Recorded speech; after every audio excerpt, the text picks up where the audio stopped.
some of Lulu's tripe in the microwave and it's disgusting. It smells. Hang on a minute. Whoop.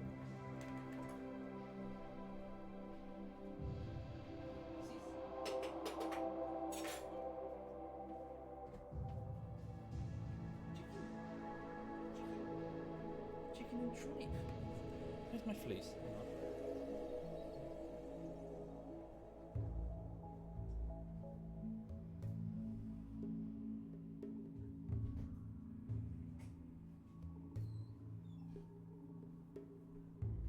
Busy. Right.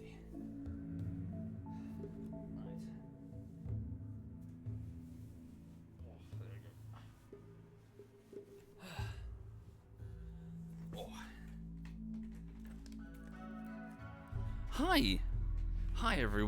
Hi everyone, and good evening. I hope you're all okay. Yeah, it's a bit busy today. Lots of running around back and forth. So, in addition to the Team Fortress 2 bullshittery editing that took up the afternoon, I also got a text message saying that Lulu's dog sitter couldn't do the afternoon walk, so I had to dart Lulu outside and run her up and down. So I just got back in, so I'm running a bit late because of that. So I just prepared her dinner, so took her for a walk, prepared her dinner. Also earlier on today I went for a jog, and I'm knackered. How are you? How's everyone in the chat? Thank you A97 Sund. Thank you, and Twisted if you're still there. Thank you sincerely for subbing. Thank you. Getting exercise? I did, Lady Raving Raven. And my idea of an exercise day is to go for a jog, which I just did, and then, 1 second, order a burger, which is not on the way yet, but hopefully it will be soon. If you'll forgive me, I'm famished, I'm tired, and I'm hungry, and I'm just gonna, when the burger arrives, pause the stream, if that's okay, and just snarf down the burger at light speed. Very tired. Anyway, but no, things are fine. Today went fine. I continued work on Team Fortress 2 Bullshittery Part 1. It is editing day 8 out of probably 35. I've managed to get to 3 minutes and 11 seconds out of 12 minutes. I should be on the I should be at the 3 minute mark. So yeah, that's good. I'm just cracking through as best I can.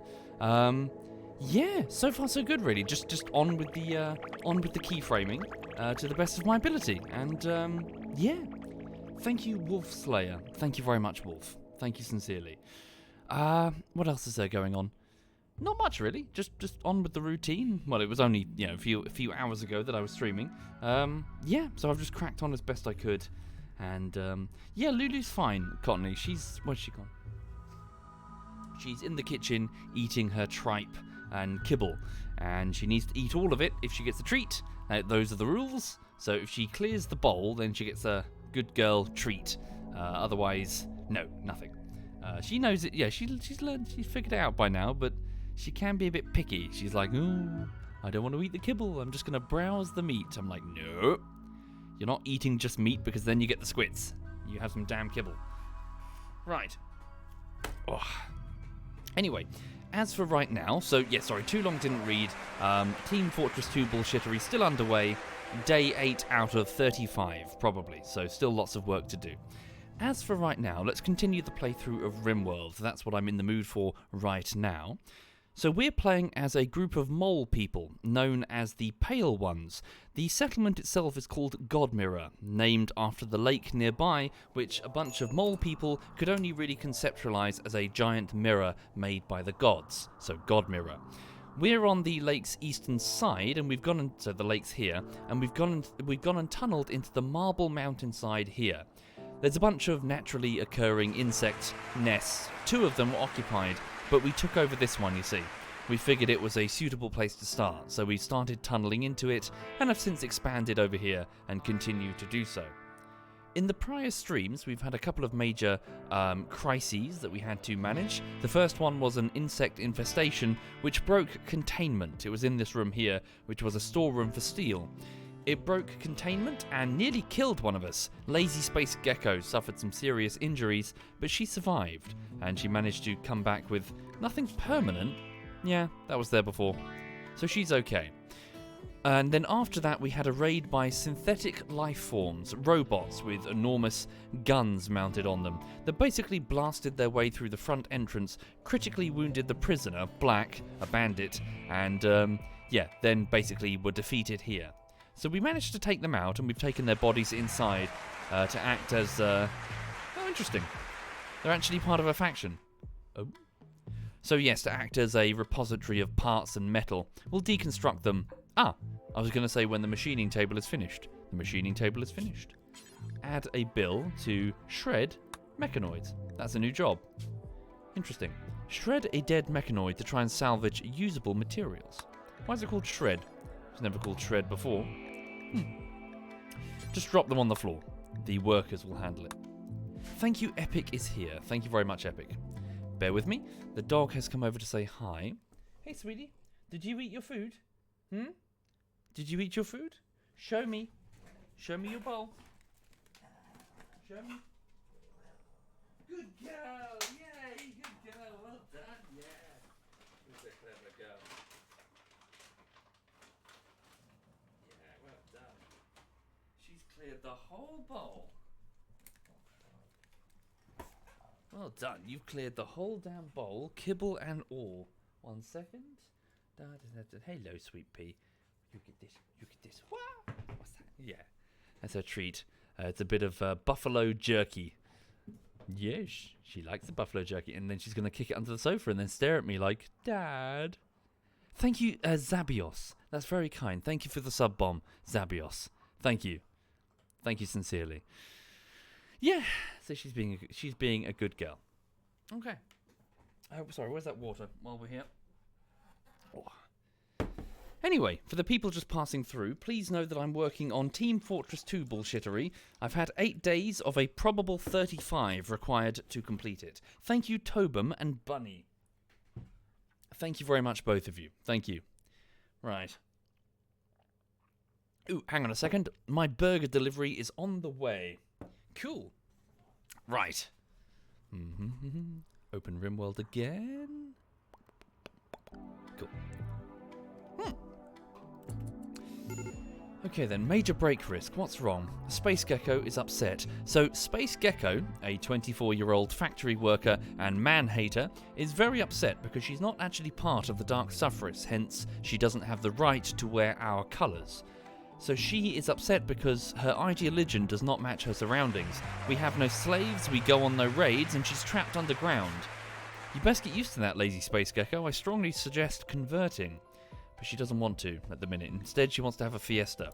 No, we're not having a fiesta. Fiestas are for surface dwellers. We dig in the dark and listen to the voice of Allah Lim, the voice in the walls. Okay. She's also joined by Dragoner, who is the 35-year-old technocratic contract miner. Again, wandered in from another place, not like us. The rest of the Dark Suffragists are asleep in their dorm room right now, for they are active at night. So, I guess that makes them night owls, but it's daytime. Weird. Thank you, Rarest Hornet. Thank you very much, Rarest. So right now they're just getting some walls in as best they can. Yeah. Dragoner, can you actually finish off the mining job? Let Gecko handle the building. Get the walls in to act as containment areas, effectively, for incoming insects. Lazy Space Gecko is playing the game of Okay. Major break risk. Still Space Gecko. Well, the fact that you feel trapped underground can be easily relieved. Let's just give her a job to go outside and do something. Go and get some wood. Go and get some fresh air. Gay Space Gecko. Is she gay? No, she's not gay. Actually, does it still say it here? I don't know. We'll see, I guess. She likes Dragoner. Yes. Not so keen. Yeah, not so keen on the others. Okay. Checking on my burger. Oh, it's on the way. Quite some distance away, though, all the way along the coast. Really? Why were you down by the coast? Strange. Thank you, Jordu and Enix and Hooded Meow. Thank you very much, all of you. An eclipse! Oh, one of the moons of this planet has orbited in front of the sun. An eclipse has begun. Seawolf is awake, one of the Dark Sufferers, a teenager who mostly handles alcohol brewing at the moment. He's going into the kitchen to have something to eat. Have I lost any colonists yet, Grishnag? Not yet. Touch wood. Okay. Seawolf is awake and is off to continue brewing some beer. So making some wort. Out of what? Ah, I see. We've still got some hops outside that we can process. Mirai is awake and is training in the room. The elephant. Okay. Once you finish that job, please haul in some wood. There's also a panther there. That could be a major threat. That thing's eating our chicks. And will not hesitate to attack one of us. Okay. The rest of the Dark Sufferers are waking up steadily. At least we're over our injuries now. Oh, hi there, Digi. ZF Digi's in the chat, everyone. Hope you're very well, Digi. What should we do with this empty space here? You'd use it as a small storage area. We could, but let's just put some walls in there for the minute. How much plasteel do we have? I saw that we had some. 43. We could make some sort of weapon out of that, or maybe a door. We do have the ability to make auto doors, and plasteels are very quick and highly durable. We don't really have enough plasteel. We need to mine some more. Keep our eyes open for any plasteel. That could indeed be very useful. Haven't seen it, Nabdien. Haven't seen it, I'm afraid. Alright. Digi says, yeah, alright, just debugging a script. Minor issues with keystrokes and funny errors when it skips a section because it's interpreting true, false variables as their number instead of text. Ah. Cool. What am I using this for? Currently undefined. Oh, can I even dig? Like build over there? Not on that bit there. Okay. 1 minute, checking on the burger. Hey, Sweet Pea. Oh, you didn't eat it. What's wrong? Ooh, burger's nearly here. You don't want to eat it? What's your problem, sausage? Why are you being weird? Hang on. Why are you so ugly? Why are you so ugly? What's this about? Why are you so ugly? Huh? Yeah, I love you too. I love you too. I love you too. Yes. She just got back from her walkies.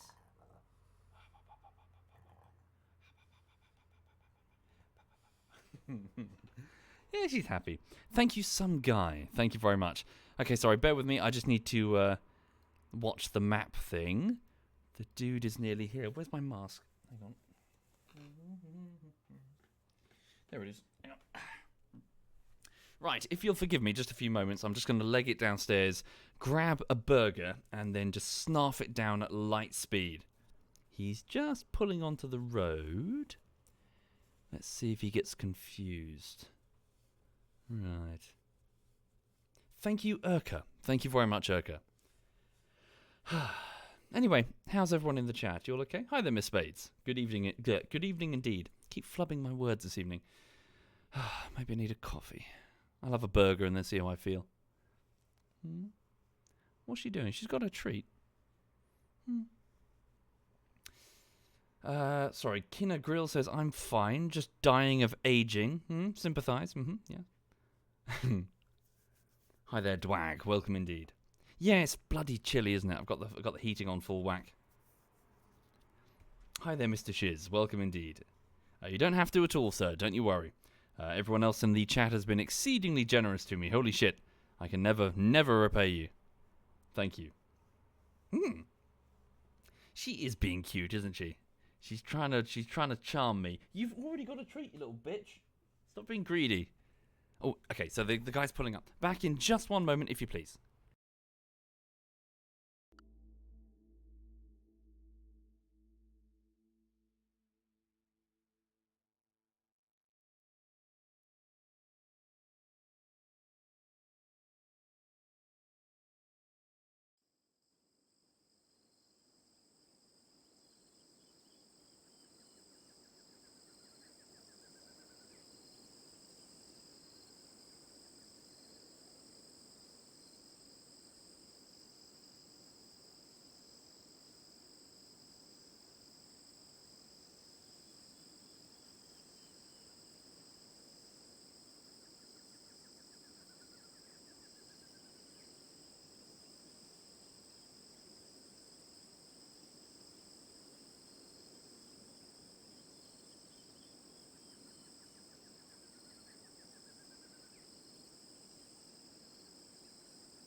Bloody hell.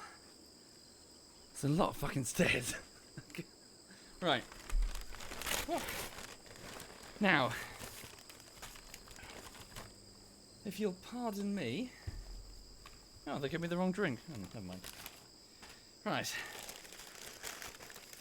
If you'll pardon me, I'm just going to put the RimWorld soundtrack on. Please give me like 5-10 minutes, less than that probably, just to stuff this burger down my gob, and then I'll be right with you. 1 second. And Luli's ripping up the bag. Okay, 1 second. Cool, back in just 1 moment, please.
She's got she's got her own treat, but human food, no. Human food is like drugs.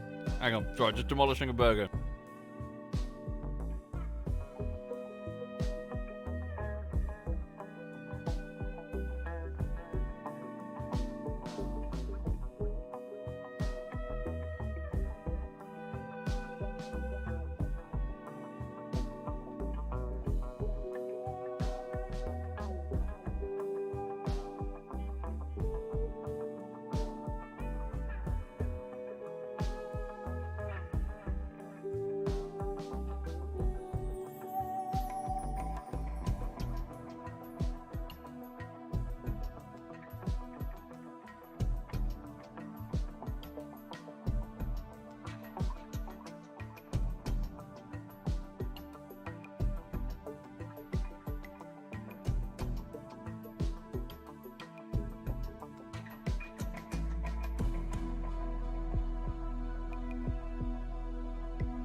Nearly done, sorry.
Hey there, folks. You know, this song here, there was something particularly beautiful, I think, on the completion of Tundrafall, the prior campaign. Somehow this song took on a whole new meaning when we played on an Arctic base, spending so much time freezing and losing people to the cold. The final song being about waiting for the sun. And in those final moments, the sun did arrive, for we got into a ship and we went off and found it. So we don't know what happened to them, but, well, I choose to believe that they made it. They went somewhere nice and warm. Well done them. Right, anyway, hang on a second. So that was their tale. Our one, however, has not yet concluded. In fact, it's only at the very beginning. Alright. So, welcome to Godmirror. So this is the home of the Pale Ones, for those not familiar. The Pale Ones are dark suffrerists. Oh, 1 minute. Just stop the soundtrack, otherwise it's going to loop. So, they are dark sufferists, which means they enjoy being in the darkness and they dislike the sunlight. In fact, they get a pretty heavy penalty for being outside. This could cause some serious complications in the endgame, for we won't have the ability to fight effectively outside, which is a major component of many of the threats that we'll face, notably the centipedes, synthetic centipedes. So we're going to have to find alternate options for dealing with those. Sorry, what's going on there? Have I accidentally selected smooth for all of this? No, I must have done it at some prior point. Oh, that's fine. Only just noticed. Anyway, so we squirrel away in the darkness. A very quick introduction. Seawolf is the 19-year-old teenager who handles beer brewing. Psy Angel is the 22-year-old stoic hunter who's in bed with Ashes Oneaway in an affair, by the way. She's a married lady. Mirai is a 23-year-old nudist with her nips out in a relationship with Seawolf, and the two of them are due to get married soon. Well done them. Philip the cat is the chief with a shotgun and a bloodlust problem. She defends the tribe using any means necessary. Ashes Oneaway is the shaman at the age of 47, the eldest person in the colony here, and she handles prisoner handling. What's she doing? Yeah, she's bringing a meal to the prisoner and also tries to convert people and console them. Nickel Dickle is a 29-year-old former bandit turned warrior who mostly just handles the latter. He's a fighter of the colony. Dr. Frosty is the one-legged chinchilla-hating 28-year-old chef who's cooking some fungus in the kitchen. Dragoner is the 35-year-old technocratic contract miner, not actually a dark suffragist. She joined us recently and is a bit of a target of Ashes Oneaway. We want to convert her, but she's being stoically stubborn in that regard. Mardian, who is a hyper-intelligent 21-year-old former cannibal who has joined the Dark Suffragist while in captivity after his capture and handles most of the research. And Lazy Space Gecko, a man-hating 24-year-old factory worker who assists with most of the building and was nearly killed recently in a bug infestation. Okay, so collectively we're just trying to do our best in this cave system. We should definitely continue expanding it, frankly. We need more bedrooms, more storerooms, generally get away from this area. Yeah, so deeper into the mountain we should dig. So, let's queue up additional mining tasks and plan exactly what we want. So, let's have ourselves a storeroom, I think. So put down a storeroom just for the sake of making it interesting looking. I'm going to do this. There we go. Just, so it's not as generic as the continued square corridors that we normally have. So we'll have a storeroom here. Almost ant colony-like it's going to look like. You're right, Sweet Pea. You have a treat, and you love those treats. She's eyeing the packet of chicken that I've got on my desk here. So that's people food. It's going to give you the runs. Thank you, Zydor. Thank you very much. Ouch. Oh, I'm sitting on something sharp. Ouch. Sorry. It's my belt thing. Thank you, Zydor. Thank you very much, Zydor. Masterwork. What's this? Psy Angel has made a Masterwork stool. Okay. It's a pity that we plan to burn it. We can always swap it out. Yeah, just swap it out. Reinstall it over here at the smithy. Or better yet, don't do that. Reinstall it over here at the art table so that Mirai can use it whenever she makes art. Hi there, Novi. Novi's in the chat, everyone. Hope you're very well. Novi is ZF Sheep's partner. They live together. They live together in England, and they have. Sorry, is it correct in saying that you still have bunnies? You kept some bunnies, and a cute dog.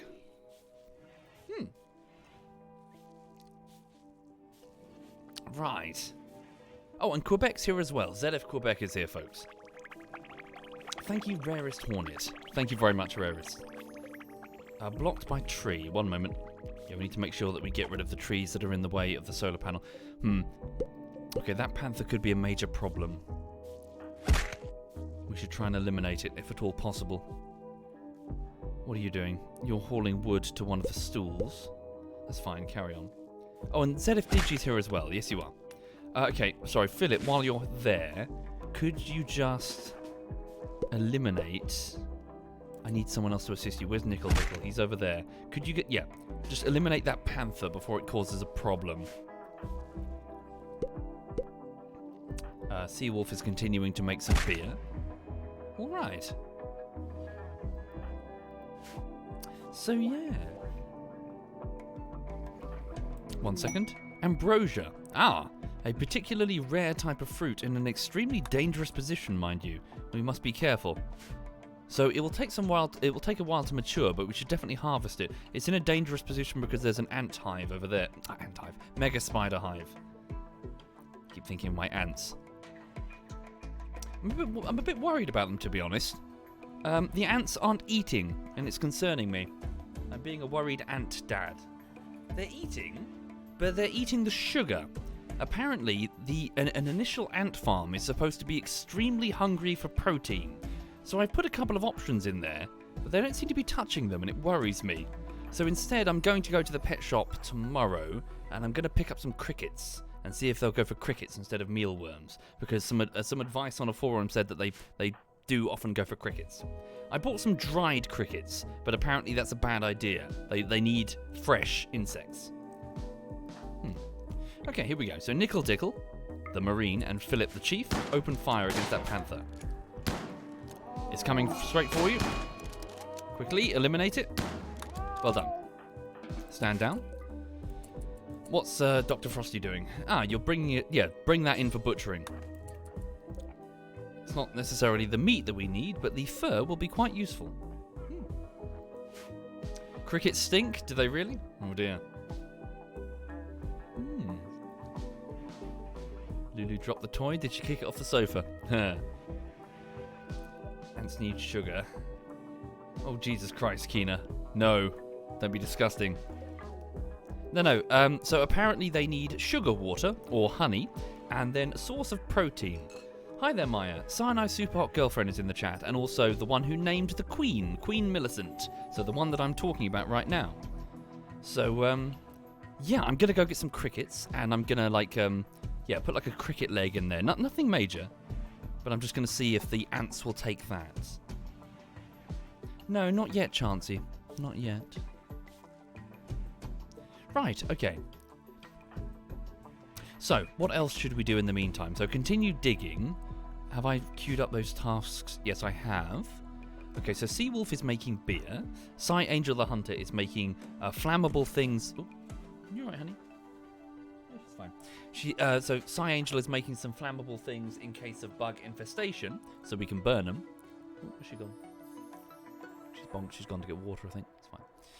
Mirai the Nudist has gone to bed. Why are you in bed? It's 2 in the morning. Weird. Okay. She was tired. Philip is smoking what did we call it again? Sin leaf. That was it. So smoke leaf joint. So I asked, how would cave people who live in the dark conceptualize a plant that makes you high that you can only get from a place with the sun? Sin leaf. It's a leaf, and to go outside is a sin. It is sin leaf. It tempts people to go to the surface world, to enjoy the bounty of the surface world, and forsake the bounty of the darkness. Fungus. I like it. Dizzy root. That's a good one as well. That's a very good one, Corgi. Nice. Okay. What is the dog doing? Honey bunny. Oh, great. Damn. Hurry up. Hurry up. She's about to have a dump. I took her out earlier to have a dump and she didn't want to go. You don't want to go? Hurry up. She's looking at me.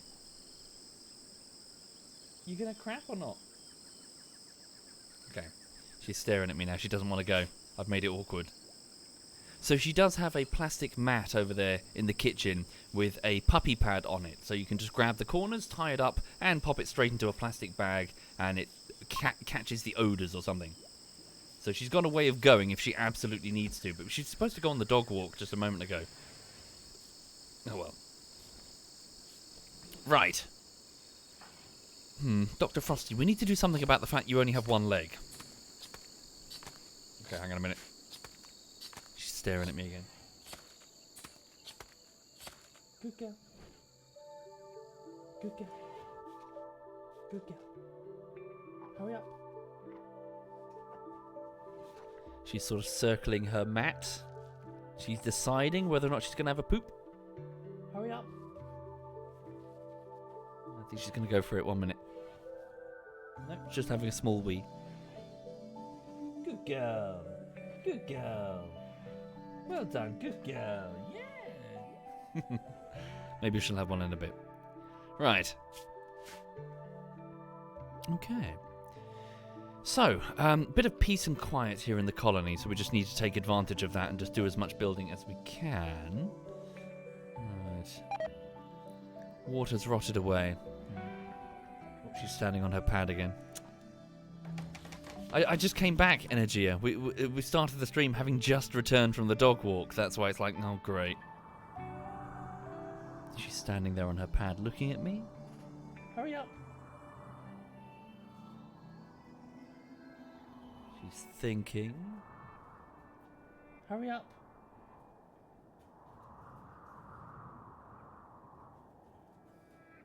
Hurry up. Good girl. If she goes, she goes. Hang on. Alright. If you need to fight bugs, get them in a doorway for a 3v1 melee. Indeed, that is an option, Apence. But never underestimate a mega spider. Their melee capabilities are quite powerful, and there's lots of them. So even in a tight bottleneck of a doorway, there's no guarantee that you can take them out. The most effective method I find is to superheat the air in the chamber that they're in, eliminating all of them.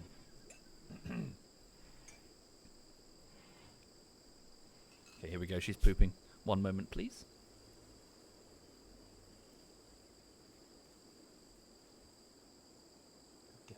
Good girl. Well done. Wait. Good girl. Well done. Come here. Come here. Good girl. Good girl. Wait.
Ah, stinky bitch.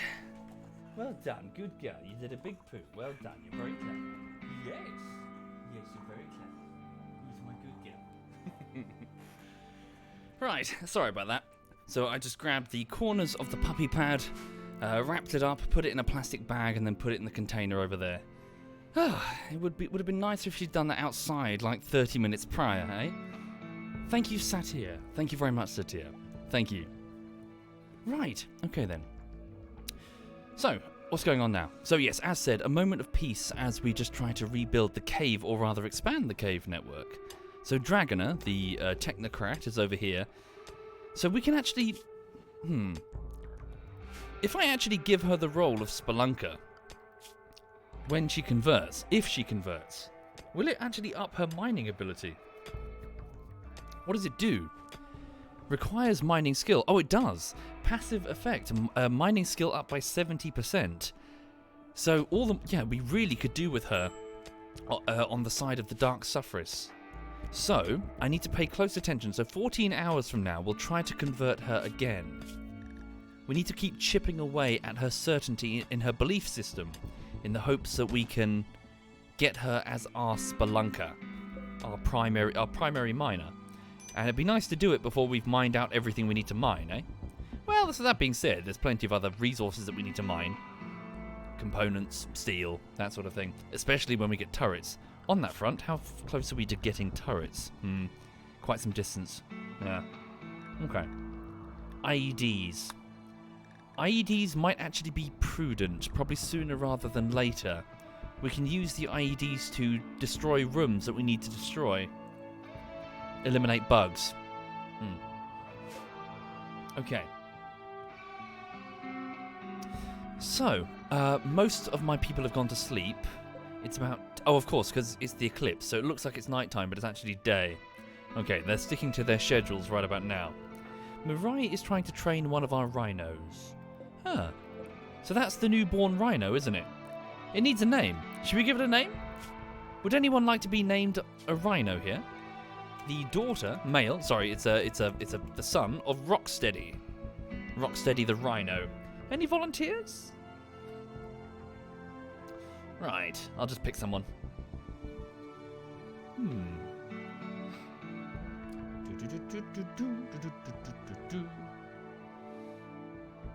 Let's go with la-di-da-di-da. Who should we go with?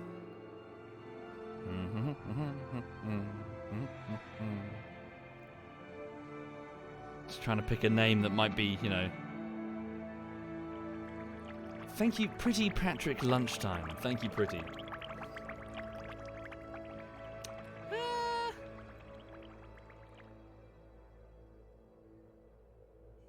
Let's go with... Thank you, Easy Ref? Thank you, Easy Ref. Thank you very much.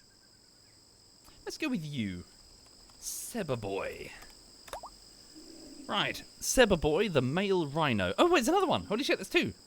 A female. Cool. This is going to be...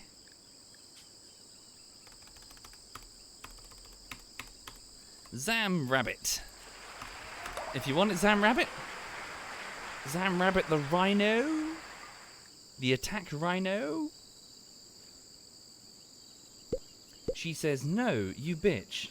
Oh, okay. No? You don't want Zam Rabbit the rhino? She says no. Okay. We'll name... Yeah, we'll give it a different name then. 1 second. Hang on. Or is she just being like, no? Sorry, do you want it, Sam, or should I give it to someone else?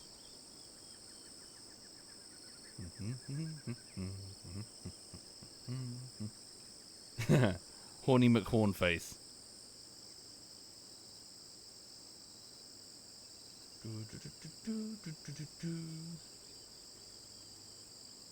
She's drunk.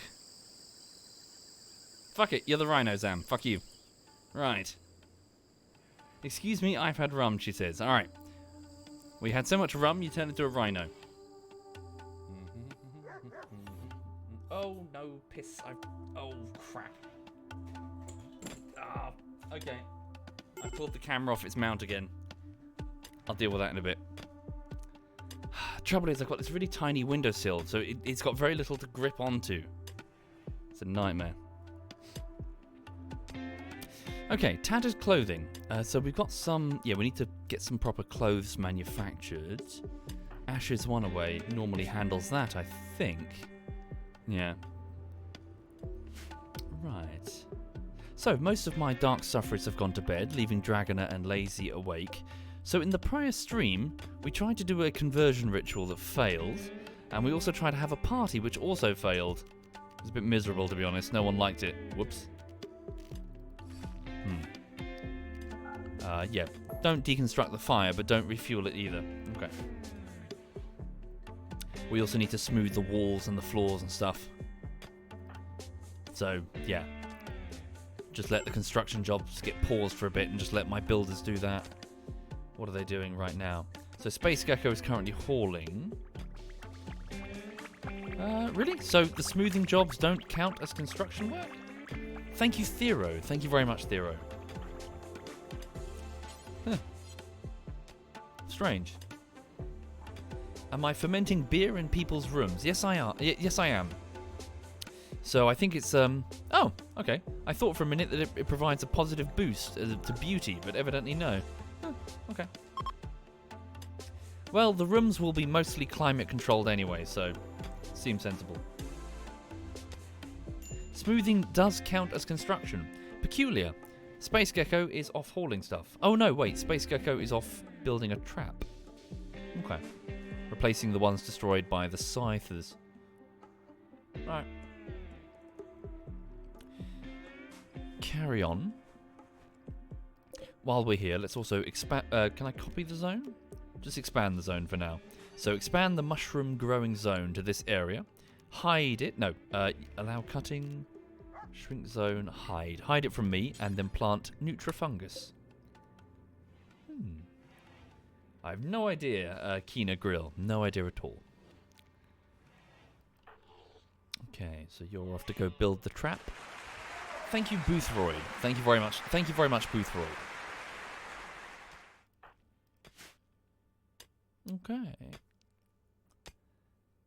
That dragon is making short work of all that. Add a haul job for these boulders there. We'll pull them away. Sure thing, Zam. She says, I'm only jesting. Thank you for the rhino. It's a physical representation of just how horny I am. Right. Okay. Immediately regretting picking a rhino.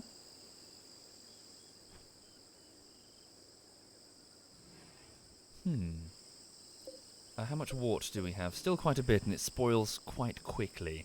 Should probably get it in additional barrels in a speedy fashion. So, before you make some more wart there, Seawolf, fill those barrels. Where are we putting all the beer, by the way? It's going in the fridge. What the...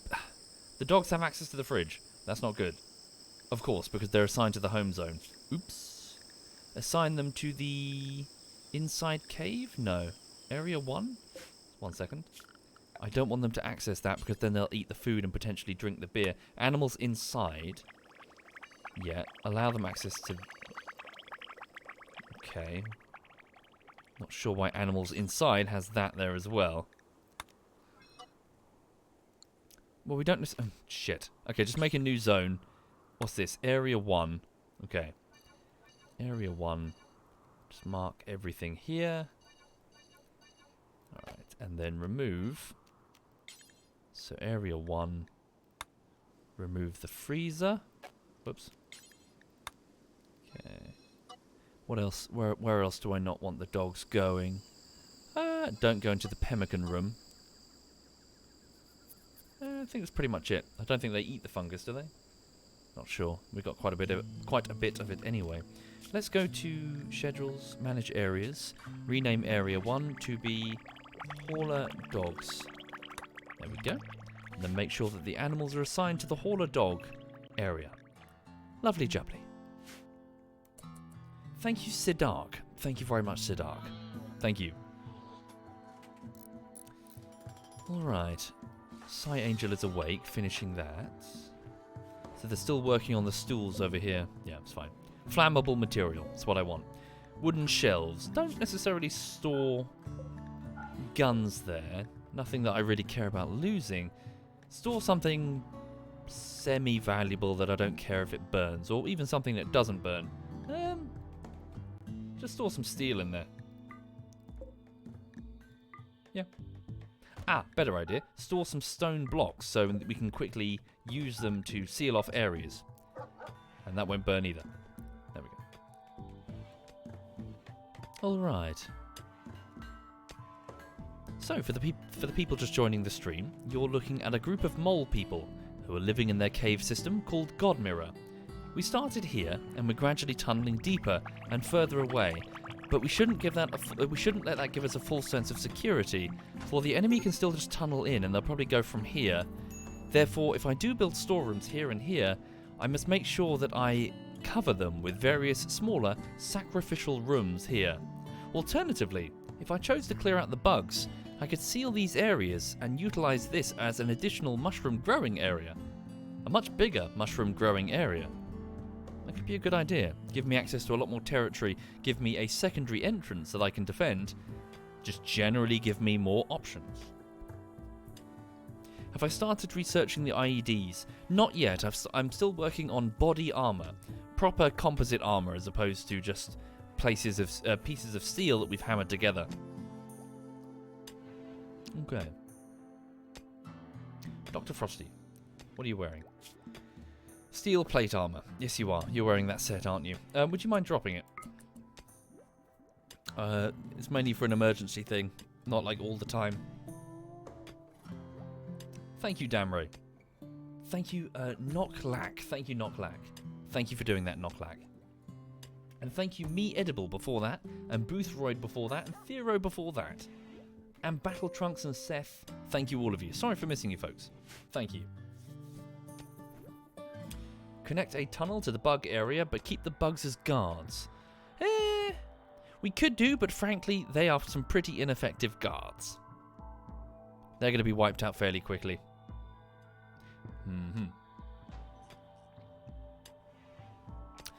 Right, okay. So, what's the temperature? -1 in the freezer. It's fine. 34 degrees in the corridor. Oof. Bit warm. We're venting the heat through here.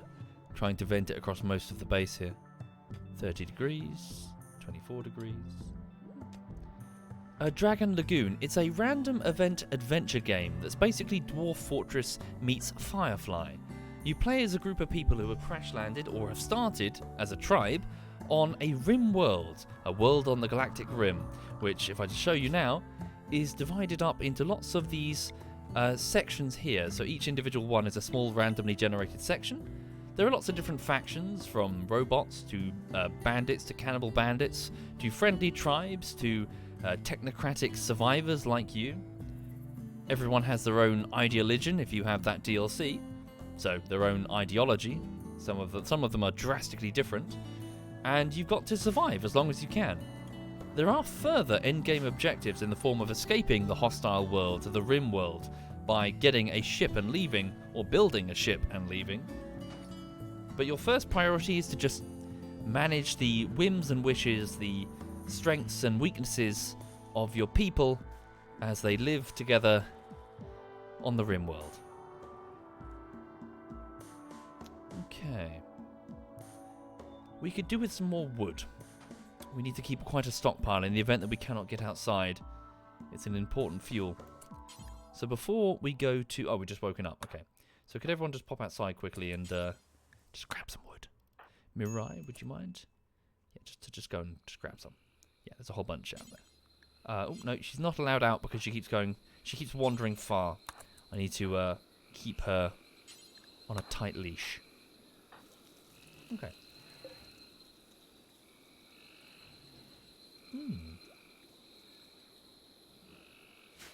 Get those dogs to pull those rocks out. We should definitely try to clear the entrance area. At least have some semblance of a clear field of fire in the event that we have to defend this area.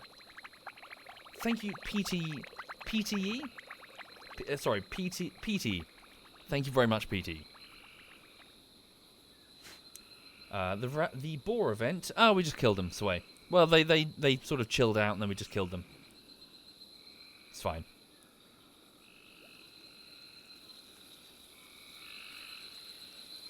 Seawolf, I told you to fill all of those barrels. You only filled the one?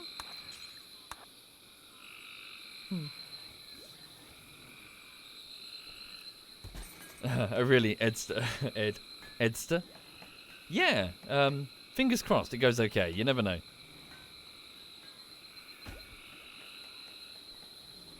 Why am I using fancy words such as alas instead of sorry? You wouldn't necessarily use the word alas for sorry all the time. It's more like a bemoaning the situation, whereas sorry is more of an apology. But I'm dodging the question.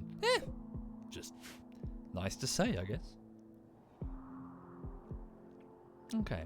Tattered clothing. Yes, we definitely need to queue up some more, don't we? Is it the duster? It's probably lots of things. The tribal wear and the duster at this point.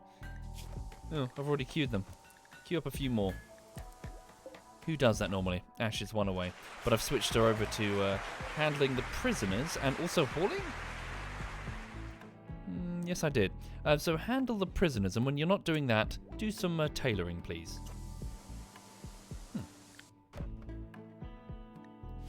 Oh, I gave her a specific order, didn't I? Okay. Ah, quickly, let's, where's Dragoner? Is she awake? She's sleeping. Convert her. You can convert. We need to take advantage of this as much as we can. When does she wake up? Still a few hours. Thank you, Defcore and EasyTX Gaming. Thank you very much.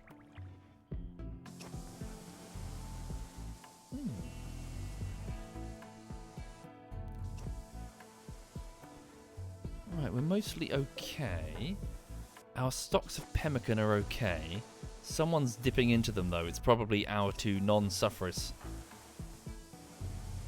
They don't want to eat fungus.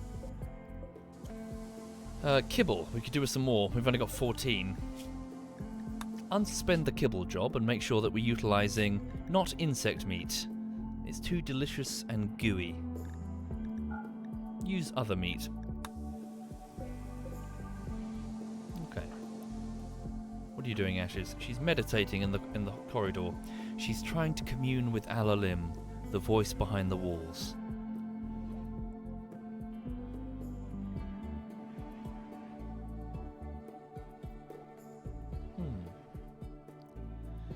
Zam says, I have to warn you, I'm coming to Brighton in February. Zam, I have to warn you, I'm leaving Brighton in February for no reason.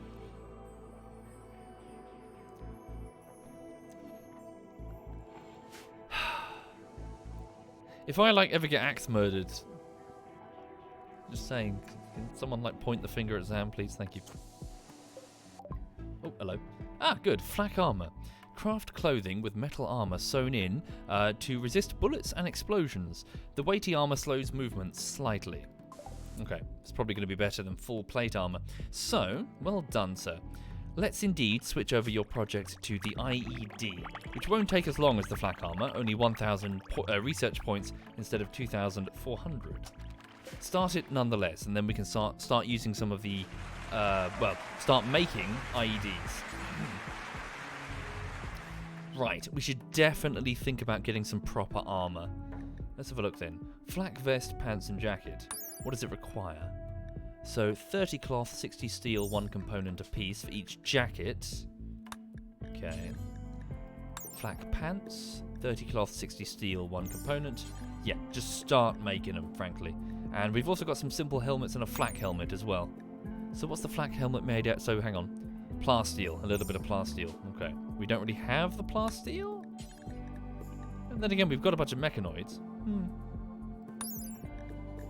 Yeah, just make sure we can get some tough armor. We're going to be facing combat situations. So, queue up. Flak vest, let's get 2 of them.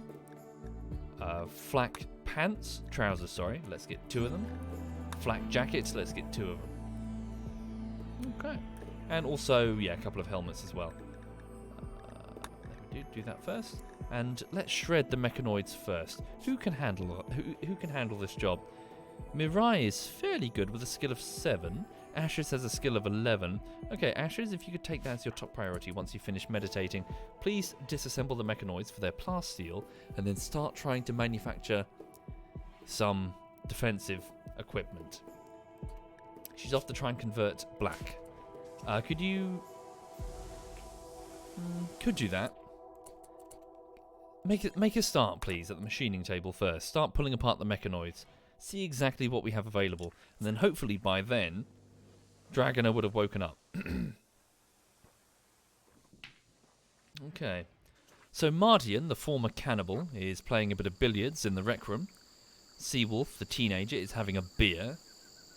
Excuse me, what is the legal age for beer drinking here on the RimWorld?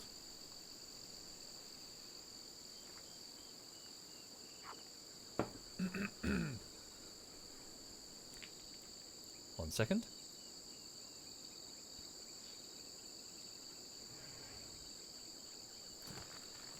So she's pulling apart one of those termites.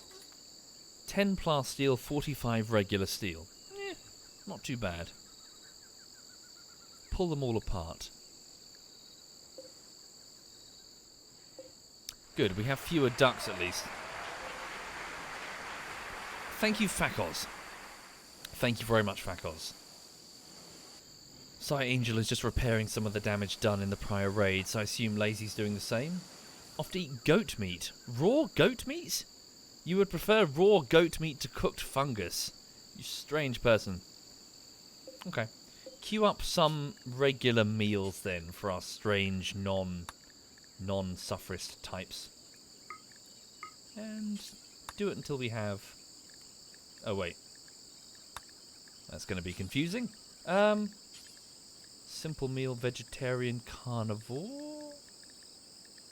Cook carnivore. Add bill.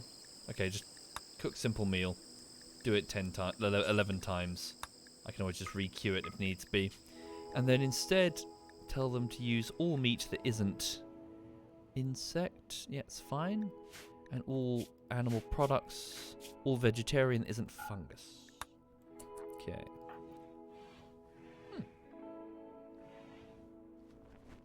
Okay. Indeed, Leondrome. Yes, holy shit. It's been going for quite a while now. I'm exceedingly grateful, folks. Thank you. People have been subbed this long and have been this kind to me. Seriously, thank you very much. But yeah. Thank you for watching, folks. Thank you for being here. I only hope that the future edits live up to your expectations. I will do my best. Team Fortress is going fine. Just kind of keyframing away. Yeah. I'm looking forward to doing the Source Filmmaker stuff. That should be fun. I'm going to do like a... So here's what I fear, though. The ceiling for Source Filmmaker is so high. So high. That I've got to jump in order to clear it. So I'm just going to have to do my very best. And really, I was spent most of the weekend just going through tutorials. Mainly because it was fun. But I was going through these tutorials for Source Filmmaker, just trying to learn all the different aspects, try to master the tool a little bit. But yeah. Thank you, Siri Bomb Flax. Thank you, Siri. Thank you for doing that, Siri. Okay. Animal filth. Oh, why is there a rhino in the freezer? Excuse me? Of course, because I assigned this as Area 3. When I had Mirai slaughter the ducks to take their stuff in there. Indeed, Winslow. Wait. We're mole people spy, so we are dark suffrists, apparently. Right, once you guys have finished repairing everything, could you please get on with smoothing the floors and the walls, because there's quite a lot that would be nice to improve. Thank you, Laugh Out Loud. Thank you very much, Laugh Out Loud. Indeed, and good luck with your edits, Aditya, if you do more of them. Minor break risk. Lazy Space Gecko. Also, wait a minute. Dragon is awake. Quick, drop the drop the cloth there. No, carry it over there. You can convert her on the way. A drive-by conversion. Well, we're never going to be able to convert her, but you know, at least not on this take. But at least keep trying to chip away at the certainty in her beliefs. How long until we can do the next ceremony? 17 days. Drat. Thank you, Laugh Out Loud. Quickly. Fine. That should be held open. So all of these doors are to serve primarily as anti-infestation fire breaks. Bugs turn up, seal the doors, and burn the fuckers. If they turned up there, that's gonna suck. We need to get more marble doors in. Do we have any slate? I don't think we do we?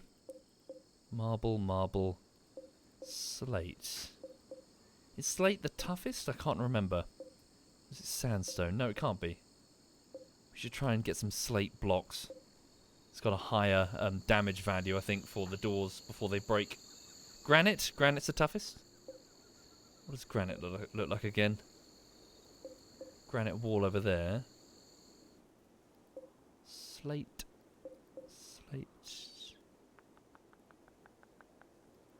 What's that? Gold. Steel wool, marble. Lots of bloody marble. Didn't a granite... No, more slate. Granite, there we go. There's a granite asteroid. Bit far away, truth be told.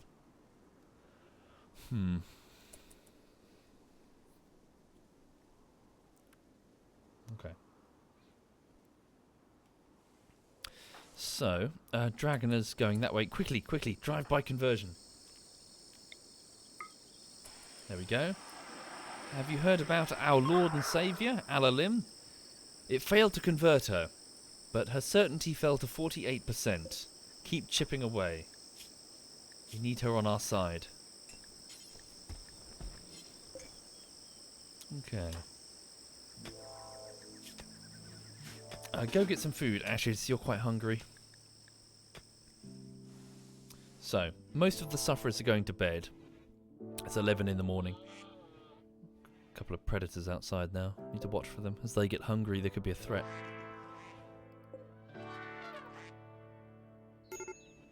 Major break risk. Space Gecko.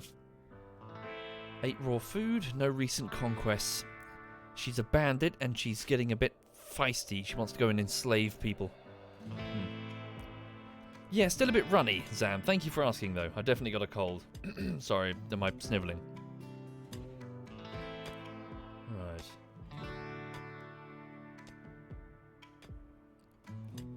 So, most of the sufferers are in bed over here in the dorms. Dragoner's digging away over here. Yeah, so, as mentioned, this week I'm just kind of cracking on with the... Whoopsie, the camera's still broken. I'll just get it fixed now. Just kind of cracking on with the editing. One minute.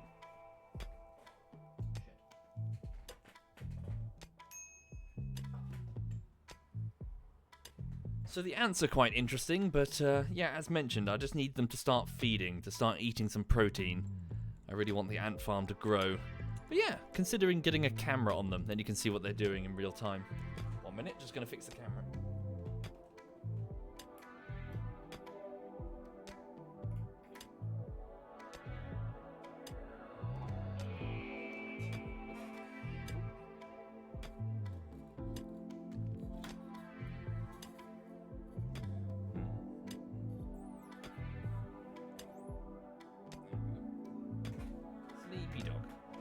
Sleepy dog is sleepy.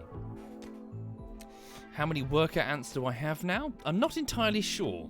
They've squirreled away into a section of the sand where it's hard to get an accurate count. But there were about 7 of them.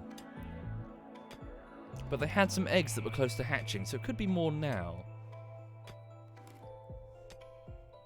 Okay. Thank you, Crimson. Hi there, Crimson.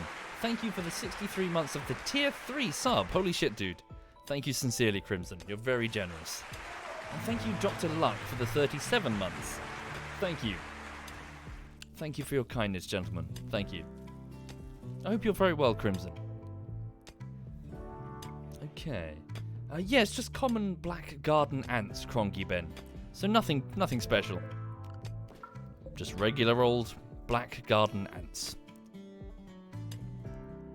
How's the world doing? Yeah! We're just digging away in the darkness.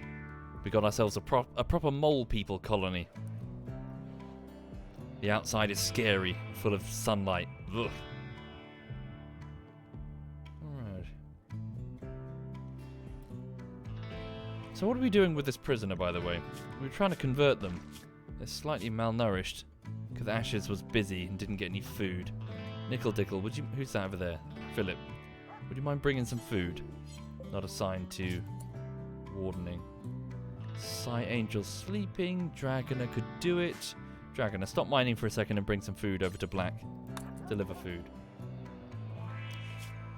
Low expectations. Yeah, we're gradually chipping away at their resolve. They're not the best colonists, to be honest. They'll do okay. So long as they have melee fighting abilities. Which they do. Okay. Yeah, we definitely need to go and get some armor, don't we? Big time. Keep those doors open for the sake of speedy movement. Okay. It is a bit overwhelming, Roland. You pick it up over time, really.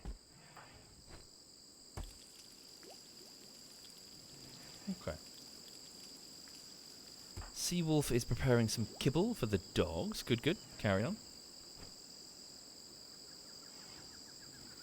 Sort of quantum, but it gets a bit awkward. I don't know.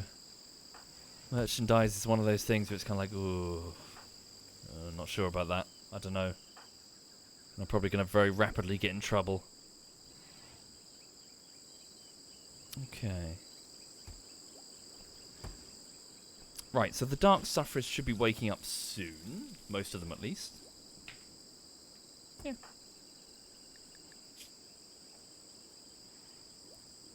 So it's the evening is about to start. It's a shame that we picked a biome with permanent summer. I think the seasons really add to it, don't they? When it starts getting cold.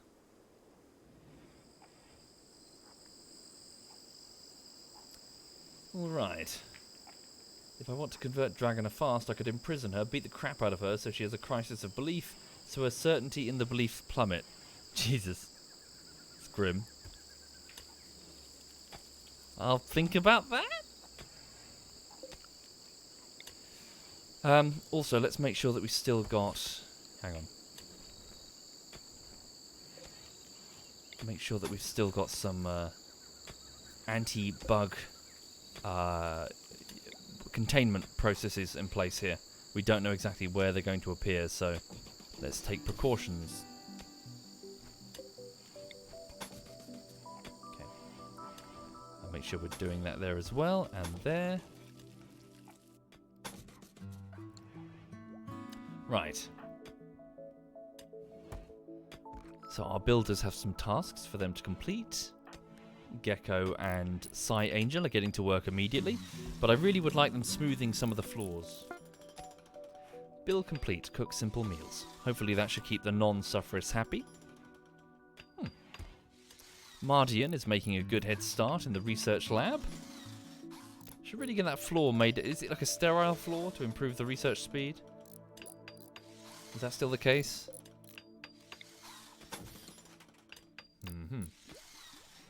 Hi there, Digi. So I've had a way slower start than in the past, indeed. What would I say are the most important skills for a starting colonist? Make sure someone can build. Make sure that someone can at least do some mediocre doctoring stuff. Those are the two big ones, really, because infections can very quickly kill you if no one can do any medical stuff. And you need to be able to build. But honestly, if you don't pick the perfect starting colonist, it's not too bad. More will come along, either willingly or otherwise. Ashes is going back to working on bricks. No, I need you focusing entirely on... There we go. Where's she going? Off to get some steel, I imagine? Yeah, off to get some steel from the steel room. Cooking to prevent food poisoning. Important, but not critical.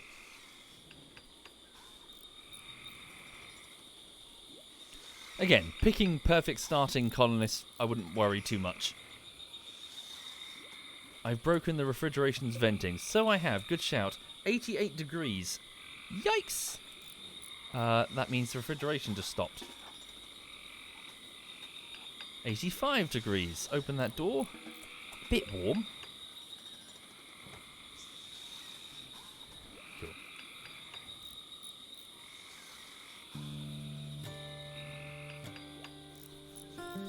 Right. So far, so good. Keep working on those IEDs, and then we'll get them in place all over Godmirror.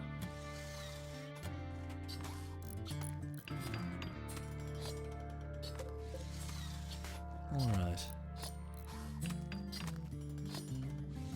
What's the maximum amount of colonists in a colony?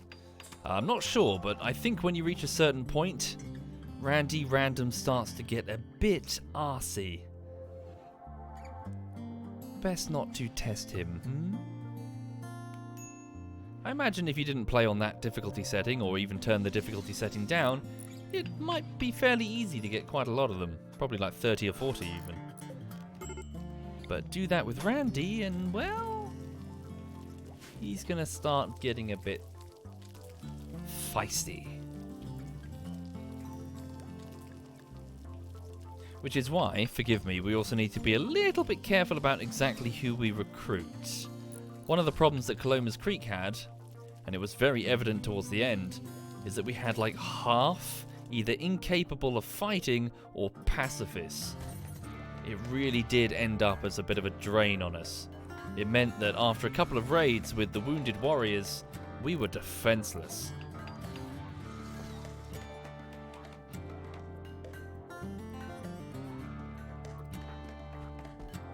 Okay.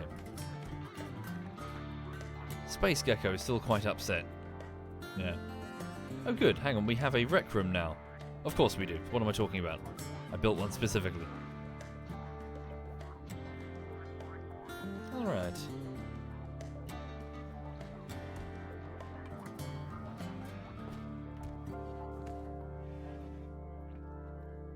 Keep tunneling away.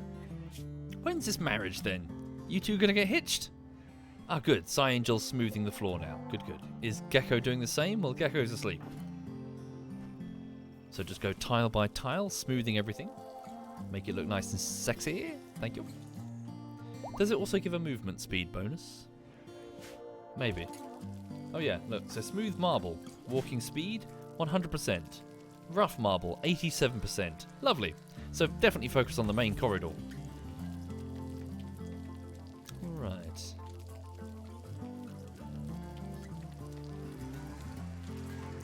Ash's one away is working on that flak jacket. I need to monitor who picks it up. Okay. Yeah, get a couple of flak vests, not flak jackets, sorry. How many statues have you made there, Mirai? Oh, she's made quite a few, but I have not deployed that many. Where are they going? They're going to storage somewhere then. They're not being like dumped outside, are they? Hang on. Zoom out. Statues. I've deployed 2, but she's made more than that. Where are they going?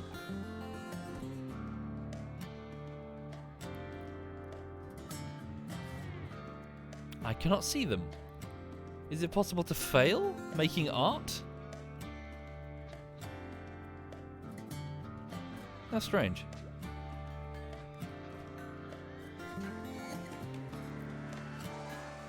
Do I have a smelter on? No, we don't have a smelter. Okay. Are IEDs like the spike traps and can colonists accidentally trigger them? Yes! Yes, they can.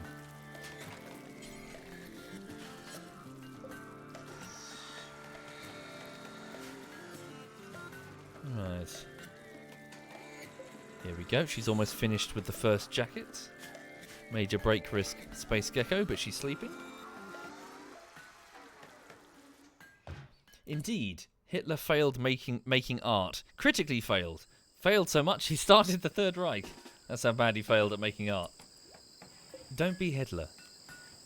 Flak vest, here we go. So, covers the torso. Okay, torso, neck, left shoulder, right shoulder.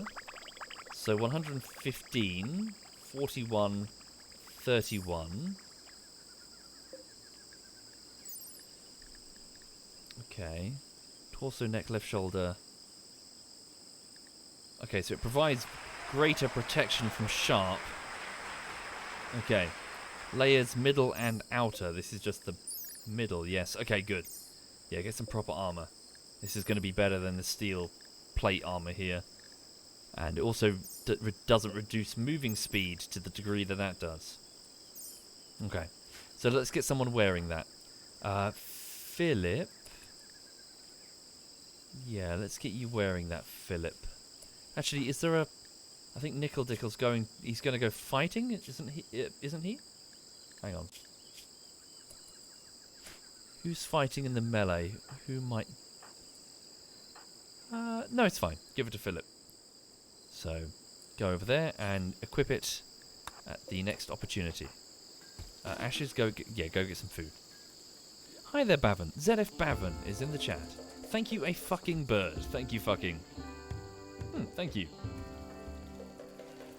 And before that, homemade mashed potato and Dr. Luck. Thank you, all of you. Thank you. Okay. So, it's 5 in the morning. The sufferers will go to bed momentarily.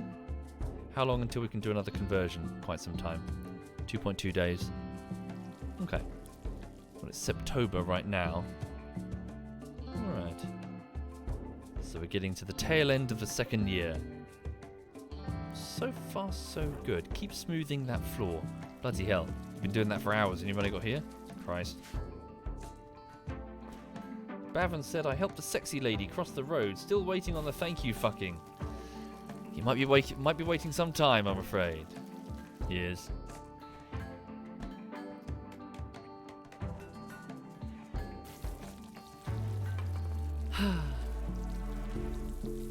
I'm also waiting, Bavin, just in general. Okay.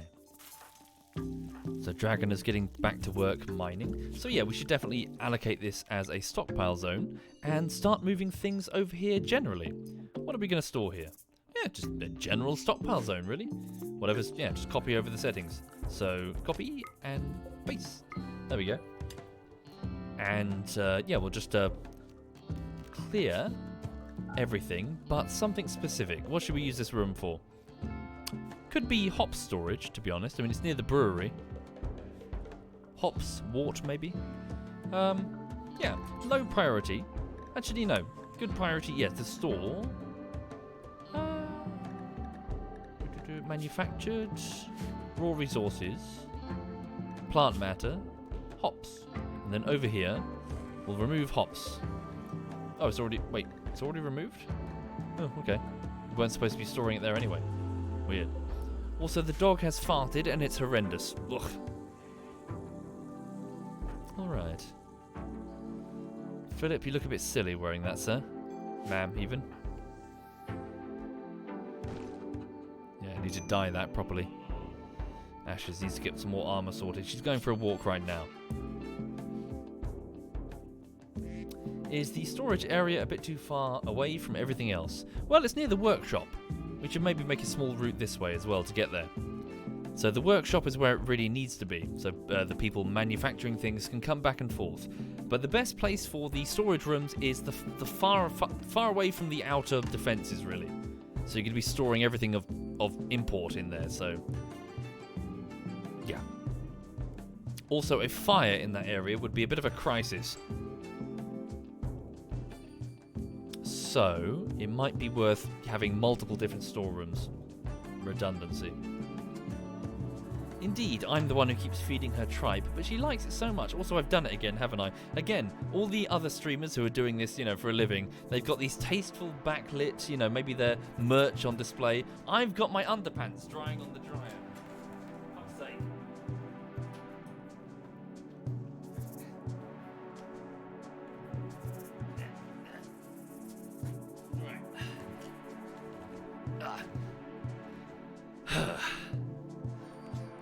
It's a very small flat. Okay. Right, so what's happening now? We should consider getting this gold, shouldn't we? Yeah, just generally start mining resources all over, really. Okay. Mirai's going for a rest. Nickel Dickle the fighter is off hauling ducklings from the storage there. Yeah, we're okay. What about this dumping stockpile? We need more wood. That's definitely something that we always need. We're churning through it. Let's reduce the number of passive coolers. So, when they wake up, we'll queue up some vents. We'll place some vents and then get 2 passive coolers only. We don't need so many. Yeah, they're all over the place. We don't need this one here, for Christ's sake. Uh-oh. Nickel Dickle has he's decided to start a bunch of fires. Hooray! He's a pyromaniac. Yeah, get rid of that over there. In fact, no, have these rooms. Yeah, we'll build some vents.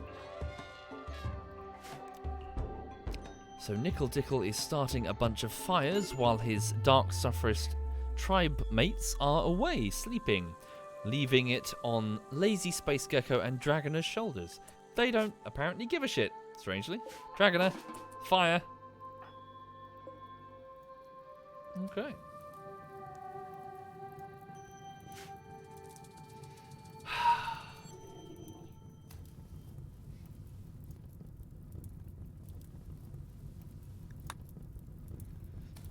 Nickel Tickle, do you have to do that? He's going to sever the connection between the battery and the wind turbine outside, isn't he? Wow, you actually managed to bring the heat up to 120 degrees. And Lazy Space Gecko hurled invectives about Nickel Dickle's lovers. Okay.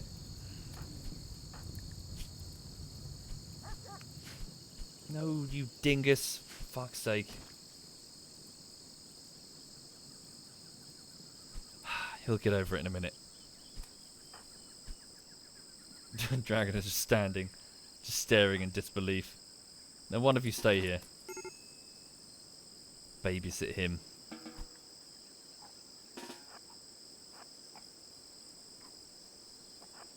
Don't you set fire to the smoke leaf, the sin leaf even. Otherwise it's going to be one hell of a party. Anyone have any snacks?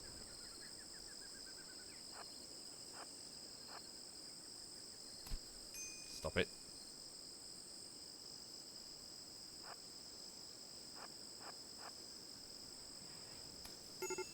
Indeed, I could just arrest him, but he might resist.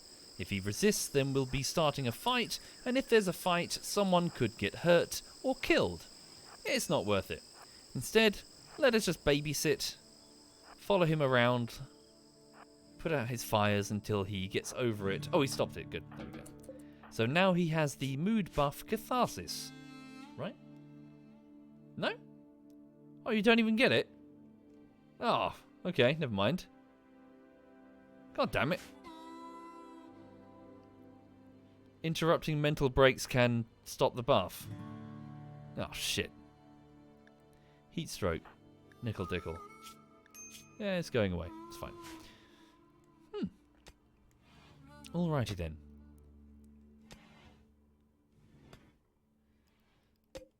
So, small marble sculpture. Poor quality. Great. Place it somewhere. Sigh Angel, you are awake. Good morning, sir. After your delicious breakfast of cooked fungus... Ah, no, you've gone to deconstruct the passive cooler in there. Carry on.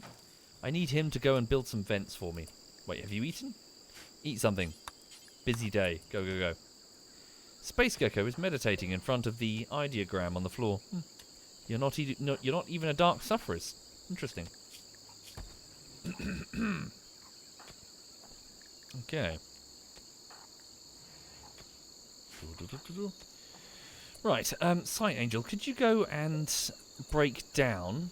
Okay, Seawolf and Mirai are shagging, so it's probably a bad time to interrupt them. So please do it anyway. So go over here and... Let's cut a hole here and here and here and here. Okay. Dragoner, would you mind doing that first, actually? And then here as well. And then when that's done, we'll have vents built here, and then we'll remove all but, say, these two passive coolers. And then hopefully the temperature will be equalized across all the rooms. Thank you, Simi Jr. Thank you, Simi. Thank you for doing that, Simi. Well done, you two. Okay. An alpaca is pregnant. God damn it. I didn't really want to, I didn't want to keep animals because I didn't want to be dependent on an external food source. And therefore have the raiders take something that we really care about from us. We need to eat mushrooms and live in the dark. Zam says, Drunk Zam drew a rhino. Thank you for my horny spirit animal, she says. Okay. Have you really drawn a rhino? Okay. How much rum have you had, by the way, Zam?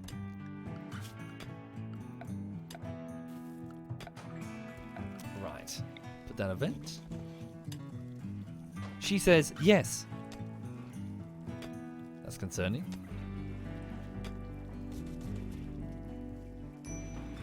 Alright.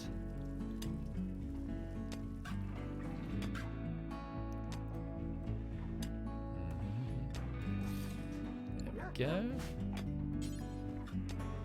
Ah, Space Gecko is getting to work on that vent there. Good, good.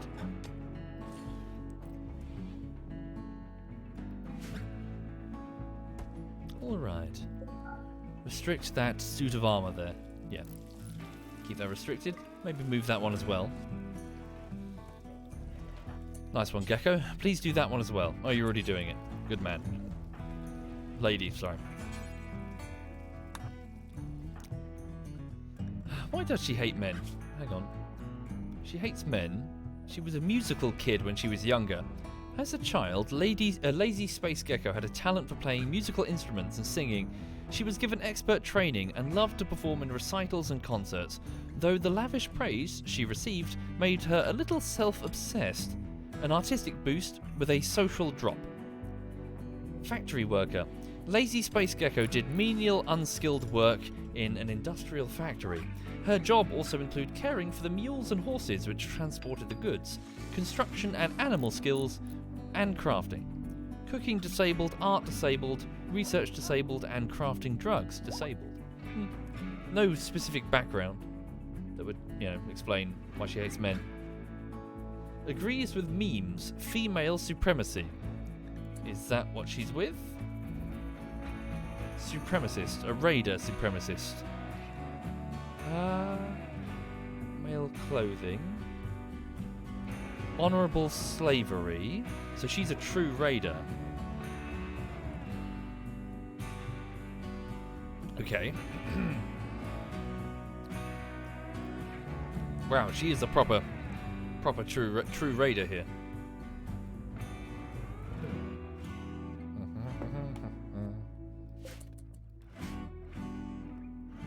Yeah.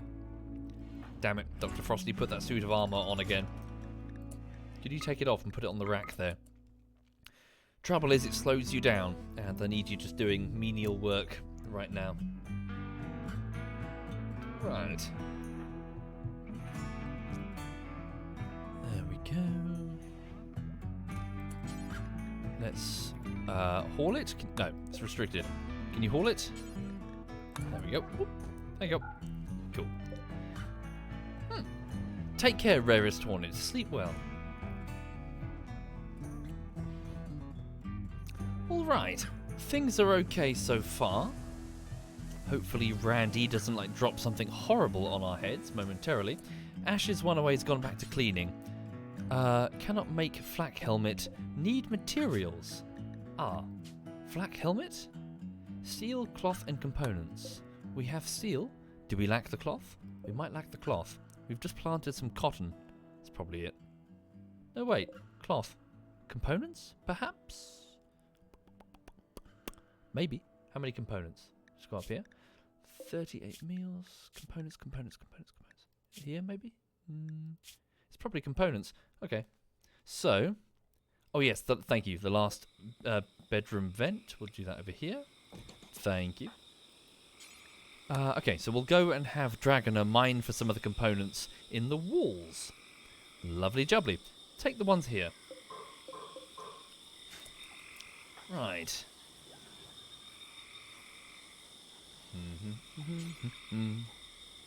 After your meal, Dragoner, please go and chop away. For some reason, components for machines are in the walls?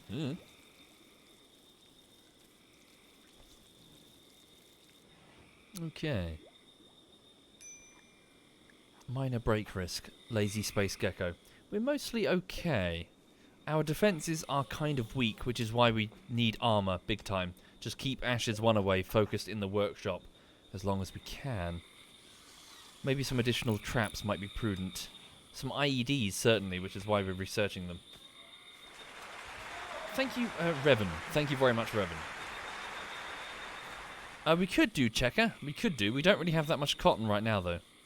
Also, I don't think we have the tech to do carpets. 1 second. Cut that plant down. That tree is blocking it. Philip, if you'd like to do that. Alright.